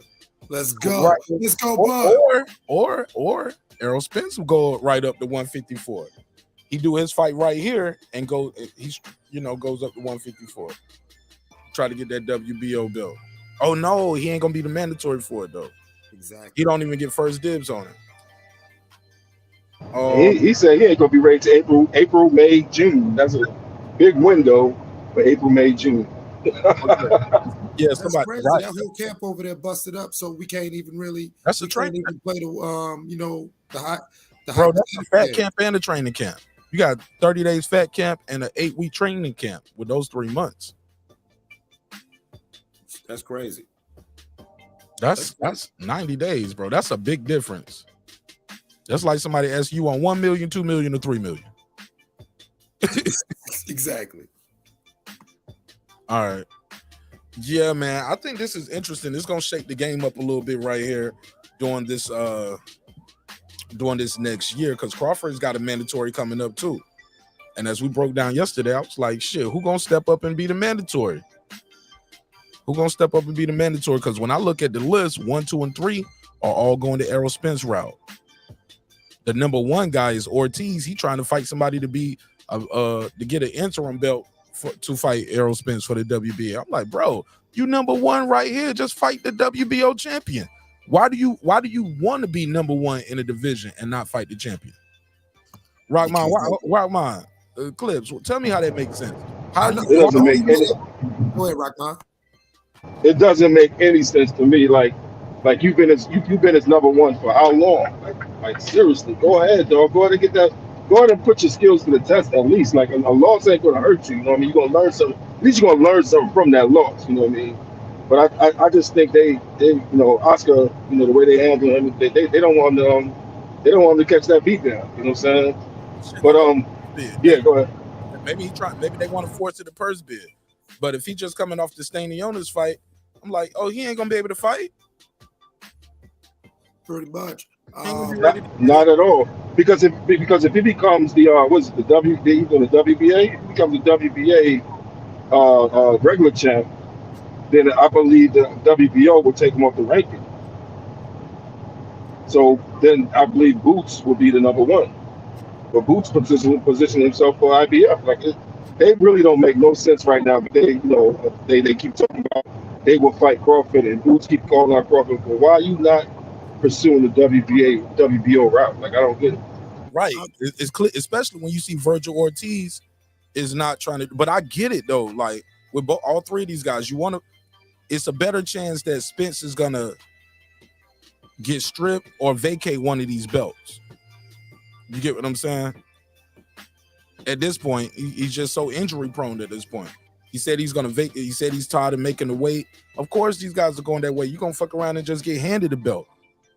Boots already told him you got 120 days of vacate. No matter who you fight, you got 120 days after that to fight us or vacate. Errol Spence ain't fought that quick. Shit, and I don't know how long. I really think that it's very telling. Most of these top guys don't fight that quick. You get what I'm saying? Yeah. And I don't say this to be funny. I just say this just like dispassionately reading the tea leaves. I see that whether you want to say that these fighters don't want to fight Bud for whatever reason, they don't want to fight Bud, or these fighters and their management teams are more sure that the Spence route is safer, not because they feel like Spence is a less fighter. Some may feel that, but they feel that, like you said, he's not going to go there. There's going to be an injury. It's a shakier thing. With Bud, you see that mountain in front of you. You got to climb. And we keep seeing the people who come in that neighborhood choose a different route. This is not as a Bud fan. This is just dispassionately. What does that say either about the competition or about Bud? That's my question to y'all. Mm-hmm. I don't know. Could be a mix of both, but I see a lot of these dudes ain't trying to go the WBO route because they know who's sitting at the top of this motherfucker, bro. I can show you rankings and ratings of the mother companies or the mother people. Everybody trying to get in line over there. And you can babysit a spot for a while. Move up, take your time. You get what I'm saying? Yeah, you got time over there. Champion, stay injured. Go ahead, Rockman. I was just gonna say Spence looking like a quick lick for them. Like he a mark ass nigga for them. You know what I'm saying? Let's not do that. I mean, because that's why I wanted to step back and say it, because I've been on my guppy talk. Everyone knows, but I'm talking about the sport of boxing and the state of this very, very we're looking at welterweight, and welterweight actually is electric. And as much as people say they missed the golden generation, like when I was real small, like in the 80s and all like that, the Sugar Ray and Hagglers, we actually got that. These are some great fighters. But the thing, and then let's take out the toxicity, these niggas ain't fighting. That's why we spend so much time bickering and fighting amongst ourselves. That's true. I don't want to call nobody a bitch or a hoe. I want to try to actually really figure out what's the best way to clear that up. Once again, shout out to WBO doing what they're doing at 154. And we might need to see some more legislative bullying from these other governing bodies and sanctioning bodies when it comes to these people who are just, they're avoiding, as Mark said, the WBO route. Maybe they need to like do a little tournament to where one of y'all got to fight, but y'all got to fight, and then one of y'all got to fight for Bud the beginning of next year. Yeah, I just think it's so unfortunate for Crawford because he can't catch a break at 147. Like he couldn't get a fight with the PBC right when he first got there, and now none of the young lions want to volunteer to step up and petition to get this fight with him. Like, so we're gonna keep saying that he has a weak resume. You know what I mean? Like, you know, it just you can't catch a break.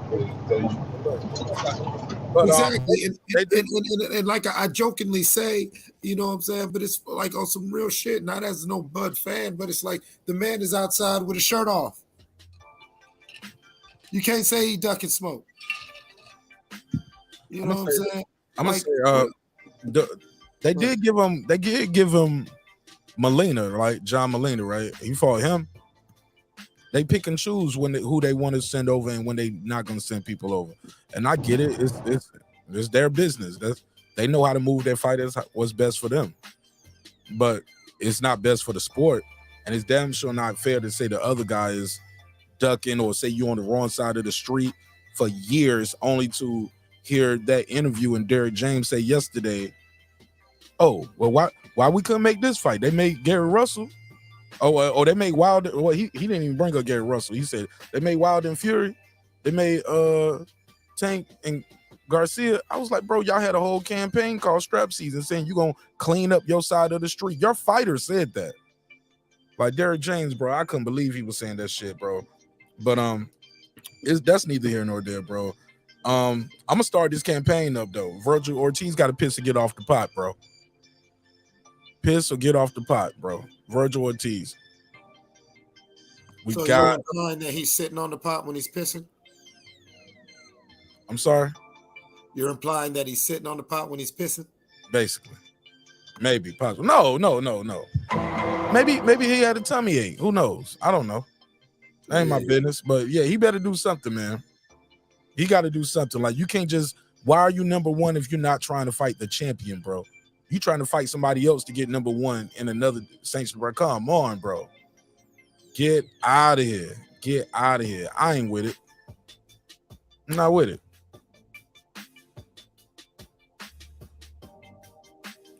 Yeah, and I mean, I don't know. What do you think about perhaps more? Hold on. Philip H, you deleting yeah, Philip H, you ain't got to delete no comments. Don't delete no comment. You ain't got to delete his comment. You can delete Deuce's comment. Maybe I should delete Deuce's comment. Matter of fact, yeah, I ain't got to delete his comment. I'll just do that. Deuce in here trying to take away from the show, bro. Deuce, stop being a distraction.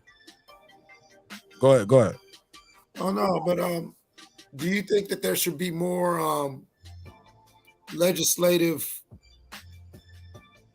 corralling of the sanctioning on the part of the sanctioning bodies, like how they're doing Charlo, man, maybe IBF and all like that? Say, you know what, fuck this shit. This is what it is. What I meant about a tournament is all these motherfuckers that's sitting there, anybody that's sitting from 2 to goddamn 9, we gonna shuffle y'all asses around in a little tournament, and y'all gonna fight, and we gonna make y'all fight it out all through 2023. And the winner sees Bud 24, but Bud, if Bud's successful in whatever he got going on this year.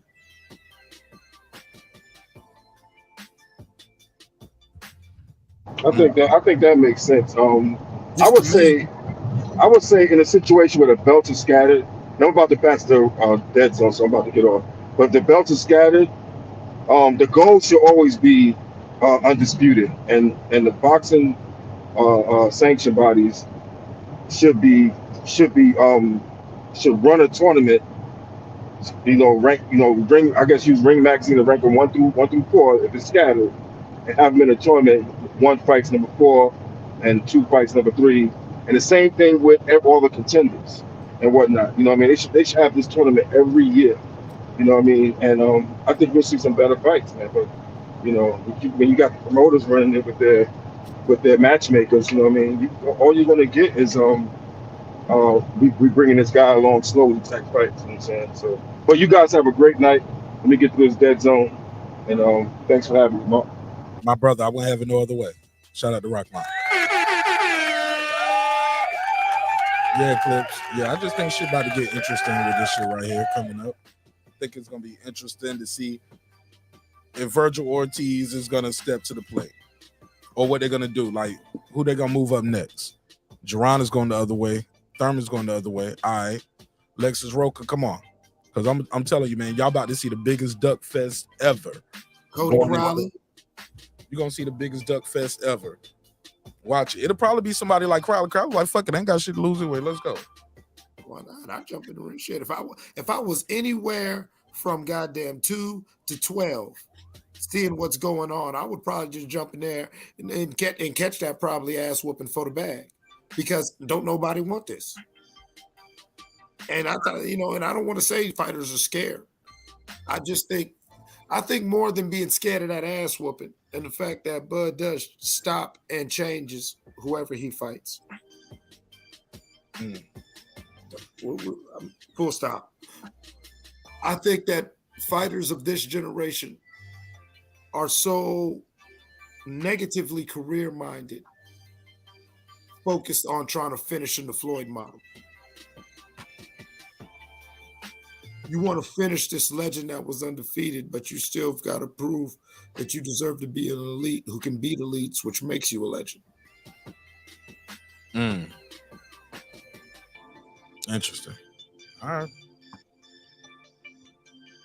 Shit, that was perfect. I can end it right there. You got you want to give me your final thoughts on on anything we talked about tonight? Or man, great show. We're not going to bring up the first subject, man. It is what it is. It's a brave new world, man. Listen, man, buckle up, kids. WBC out here tripping, bro. Man, but they can't mandate fights like the WBO though. But they can mandate this on all my sensibilities, forcing me to have weird conversations. They're just trying to get money, bro. I think they're just finding another lane, another revenue, another hustle. And only in America, baby. And I ain't mad at it, but I will say, goddamn, here we go. Like, come on, WBC. The WBC doing the most, bro. I think they doing the most with that shit, bro. Like, come on. Man, they jumped all the way out their body, man, on some Dr. Strange shit. Like, they moving in the mirror dimension right now. And look, and to each his own. I'm just saying, fam, like, right, saw some flow say, right, only in America. Yo, that shit crazy, bitch. Somebody said Munguia beats Charlo in round 1 easy. Nah, it ain't beat him in round 1, fam. Get off the gas. Get off the gas, B. He is not. He ain't that guy, bro. And those dudes ain't got no weak chins like that. Stop it. I don't care. He must have been in my stash or something like that, man. You must have grabbed, man. I ain't. Hey, we ain't opening that jar for a few more hours. That's that New Year's jar. Slow down, Joey. Right. Give me your final thoughts, though, Clips. Man, my final thought, man, is as far as with the Jermell Charlo thing, yeah, man. I just show the proof. We got 5 days. I could talk my shit. I could wear my hats, but let's be serious here. Jermell Charlo, please don't give us no reasons why you can't or you won't, or let there be no fuckery. Let there be a smooth recovery, and whatever happens. Let this all be legit. Let it not be found out to be no fuckery. And I wish you the best, and I hope to see you in the ring again. Yes, sir. All right, you want to plug and promote anything before I let you go? Man, shoot. Man, right now, man, yeah, you just go to marknash.com, go and grab you a t-shirt. I gotta change the website. I'm doing some things with the website to make it more geared towards the show. So it's under construction, but the link is in the description block if you want to. Yeah. And show support, you know what I'm saying? Like and share, and go and hit the man's Cash App, you know what I'm saying? And yeah, man. Other than that, man, Crazy show, great topic. As far as the hip hop stuff, man, shout out to all the regions and everybody for doing their thing. Because more than a style of music, a style of dress, or style of dance, any of that bullshit, hip hop was all about individualism and people doing their thing. So, you know what I'm saying? As long as you being true to yourself and, you know what I'm saying, whatever your style, whatever your flavor, shout out to you. Shout out to the whole neighborhood. I'm gone. My man. Salute.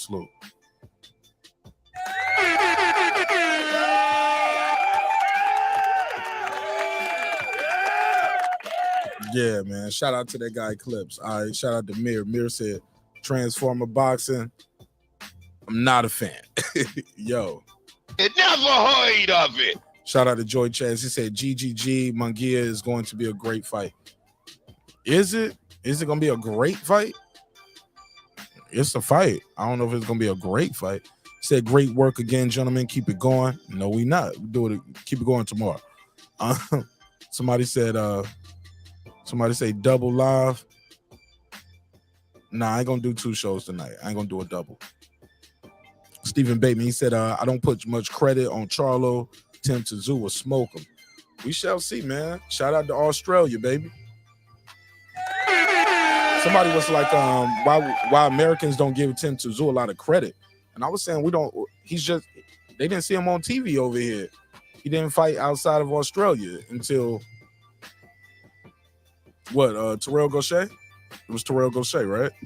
When was that? When was that fight? That was Terrell Gaucher. Okay, so that was March 2022. So last year, the first time they started seeing him fight in America. They know he's Costa Tszyu's son. Probably seen him on YouTube. But at the end of the day, man, that shit, man, let's keep it real, man. Australia isn't known for having all the best fighters in the world, you know, or shit, the majority of the best fighters. That don't mean people in Australia can't scrap, though. And ain't some true warriors out there. Salute. You know, but I think that's what it is. They're just not used to seeing. They got to get familiar. That's all it is. Because you only can go so far off, with the name, with his father's name. But even that interview we was talking about, it was like his father hasn't been going to none of his fights. You know, and he's right there in Australia. He ain't going to his fights. So that's very telling as well. He said, nah, but we still, yeah, absolutely. There's some good fighters and good fighters in Australia. Absolutely. I couldn't agree more. He said, Charlo, not even big in Texas. They not stars. I never said they were. I agree with you on that. They're not that big. Clip said, plus we are naturally racist, elite, and rude as Americans. Just saying. All right. His father lives in Russia. Oh, okay. That's telling too. Somebody said, no, okay. So his dad lives in Russia. His dad got means and resources, though. He can fly to go see his son fight, though, right? Ain't been at none of the fights. None of them. Ain't he like 21-0? I'm just saying. Somebody said, I bet my check on either Charlo brother versus Munguia or Tim Tszyu. All right. He said, I bet my whole check on it. Go ahead, Jones. Talk that shit, Jones. All right. Philip H said, he said, y'all be safe. Have a good year and don't drink too much, guys. Nah. Please don't. Drink some water. Oh man, we got a little more time to that though. It ain't quite New Year's Eve yet, Philip. I don't know what y'all got planned for New Year's Eve. I ain't doing a damn thing. I ain't going out there fucking with these people in the street. Kick it right here at the crib. Probably chop it up on YouTube with y'all, bring it in at the crib, but I ain't gonna be out there wilding out. Shit ain't for me no more, man. Spend too much time doing that shit. Young, spend that time as an adult, DJing and shit. You know. I don't like all the fireworks, bro. Somebody said working man. Absolutely. Peace to Fred Muir. He said New Year's Eve live show. Most likely, Clips. Most likely. It's looking like it, homie. I'm gonna do the New Year's Eve live. I ain't going out here tripping, man. I don't want to be a part of that shit. All right, well, that's it, man. Let me do this neighbors only roll call. Let me see what they talking about. on the next one, man. Love y'all. This was a little pop-up. This is actually a short show for me, right? Still almost did 2.5 hours. Well, a little over 2.5 hours. So this is a short show for me. But that's it. Love y'all. Hope you love yourself. If not, guess what? God loves you, and so does Mark Nash in the neighborhood here at Breaking Beats. You already know what we do. We break down business, entertainment, art, technology, sports, and anything else you and I feel like talking about. It's a hip-hop political sports show with a comedy twist. We let jokes fly because life is serious enough. It's your man Nash. Hope y'all enjoyed this episode. Thanks for allowing me the opportunity to entertain you. And I'll see you in the next one. Let me do this roll call. KP, what up? What up? KP from KC5. Let me get it right. What up? TJ. What up? Matt Wade. What up? Kevin Brower. What up? Pudo. What up? Juan Davila. What up? DJ. What up? Tony Boswell. What up? Karma Serene with the Serene Saturdays. What up? Kansas City Mac. What up? Ill Status Boxing. What up? Ace Retro. What up? That guy Eclipse 330. What up? Tank the Sweet Signs Examiner. What up? Beyond and Above Media. What up? Pittsburgh T. What up? Juan Epoxy Magic. What up? SF City Slicker. What up? I Know Boxing. What up? Stephen Bateman all the way in Australia. Mama, we made it. What up, gangsta? Absolutely. Shout out to Australia, man. Y'all repping hard, bro. I gotta make that trip to Australia. That's a long ass flight, though. Damn. I gotta be coming out there for an event. We gotta have a deal by the time I come to Australia, bro. Because if I come to Australia, take that flight, I gotta be over there for about 2 weeks or so. Like, that's a long ass flight. I can't just come over there for a 4-day weekend. But shout out to Australia. What up? Deuce Times. What up? Boxing Lounge. What up? It's Mex. What up? Mike from Boston. What up? Ride of the Storm. What up? Here to there. What up? Miss Queen returns. What up? Taylor Bell. What up? Maddie Yoel. What up? C. Jones 0224. What up? Cliff Bailey. What up? Con Shonery. What up? Lisa Bells. What up? Cooking with the Champ. What up? On the mic with Terrence Bailey Sr. What up? True Media Today USA Boxing. Coach Malachi Williams. What up? H.L. Deasy. What up? Cooking with Sir Senior. What up? Brandon Washington. What up? Born Supreme. What up? Lady Shan Dundem Season. What up? Dub Right Side. What up? D. Bevel the Champ. What up? Rob G. Film. What up? And of course, the big fish himself, my good brother, Dare Lincoln. What up, gangsta? Yes, sir. Yes, sir. Hey, man. Oh, Hap, this is a pop-up episode. This ain't even my regular day, man. This ain't even my regular day. And it wasn't no real breaking news. I was just wanting to chop it up with y'all. But yeah, I gotta go. Gotta go get something to eat. Didn't even eat dinner today.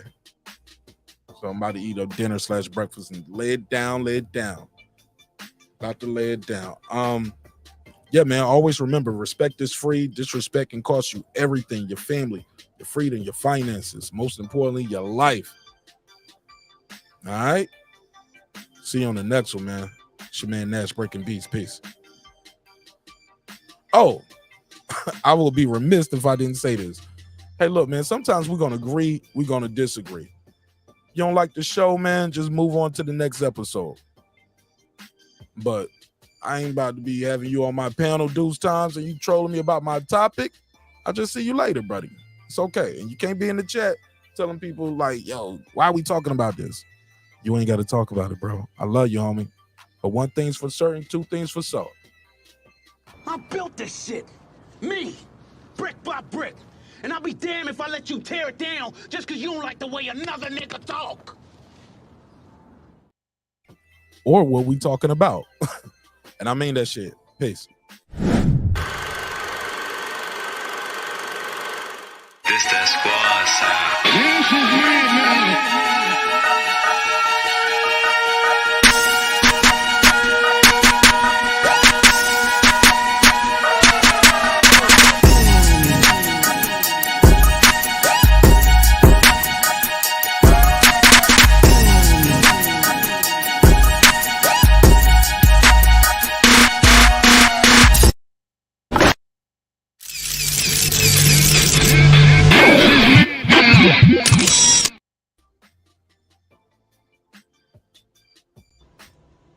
Subscribe. I don't care how many subscribers he has. Support him.